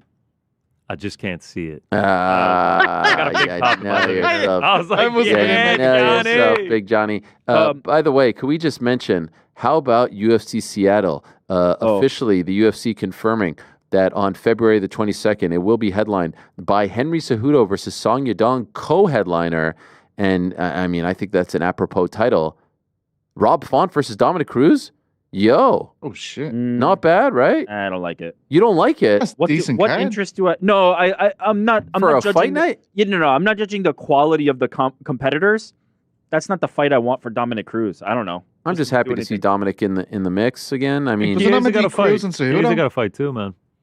Okay. Would you have preferred Cruz and Cejudo at the top? Yeah, 10,000 times. And Font v. Song. Yes, that would flip the two. Infinitely more, immeasurably more. We got the full card. Right? Yeah, we got the full card. Let's see it. Edson Barboza, Steve Garcia is the sneakiest banger of all time. That's a good fight. That might be. That is my most anticipated fight on this card. I cannot wait to see that. I just want to shout out our incredible encoder, Ben Hefner, who dropped a message and said he also had no faith in this hard out. That's why he booked closed captioning till 4 p.m. Because he knows. On global. He knows. We all know. All right. Great. We got 20 more minutes. I really like Brendan Allen versus Anthony Hernandez. Andy is saying we absolutely have to get off the air. So. Okay. Brendan Allen versus Anthony Hernandez. Michael Chiesa versus the always dangerous TBD. What else we got? Curtis Blades on there. is an incredible fight as well. There's some bangers on here. Caitlin Vieira. Jordan, what about them Jets, Jordan? Sorry. Against Macy Chiasson. Gonna have to cook up a couple Seattle dogs and brew up some Seattle's best coffee. It's gonna be a good weekend. Well, we could talk much more about that. That's February 22nd. We can talk about it perhaps on tomorrow's program. OTN is the place where you can ask all kinds of questions. Right now on our Substack page, ArielHelwani.substack.com, is where you can place your questions right now. It's up. The post is up. And we appreciate everyone who always sends in the questions. On tomorrow's program, we'll be joined in studio by the one and only Dave Feldman of BKFC. Moses Itauma is also going to be joining us, the prospect of the year. In my opinion, that might have been a spoiler for my pick coming up in about an hour and 20 minutes, and many others to come. For now, though, it sounds like we're just jumping into the song here, Frank. It's just like mid-song. It just never stopped. Wow, I've literally had to loop it because I kept thinking. Wow. Shout out to Celsius. Yeah, let me open a nice this right here. I've been staring at this thing. Oh, a nice little sparkling watermelon. Nice little get it at your local bodega, your local Wegmans, your local Whole Foods, your local Trader Joe's. Why don't you? Get a good to the mic for us. There we go. Thank you very much to everyone who joined us today. It's been a lovely day. Hey, give us a thumbs up if you're watching us on YouTube right now. Hit the bell. Press the subscribe. The Drive to 25 is still alive. And if you're listening to us on all pod platforms, hit that follow. Might have to call upon our old friend, The Myth, for a little Bills-Broncos preview coming up on Sunday. It's squeaky bum time. When it comes to my sports teams, I'm a little bit nervous, but you don't care about that. You don't care about any of that. You just want the goods. And I think today we delivered them. Thank you to Kaz. Thank you to Cain Velasquez, Kevin Lee, Darren Till, and Anthony Taylor. Award show, boxing award show coming up at 5. Back on Wednesday, same time of business. And peace. I'm out of here.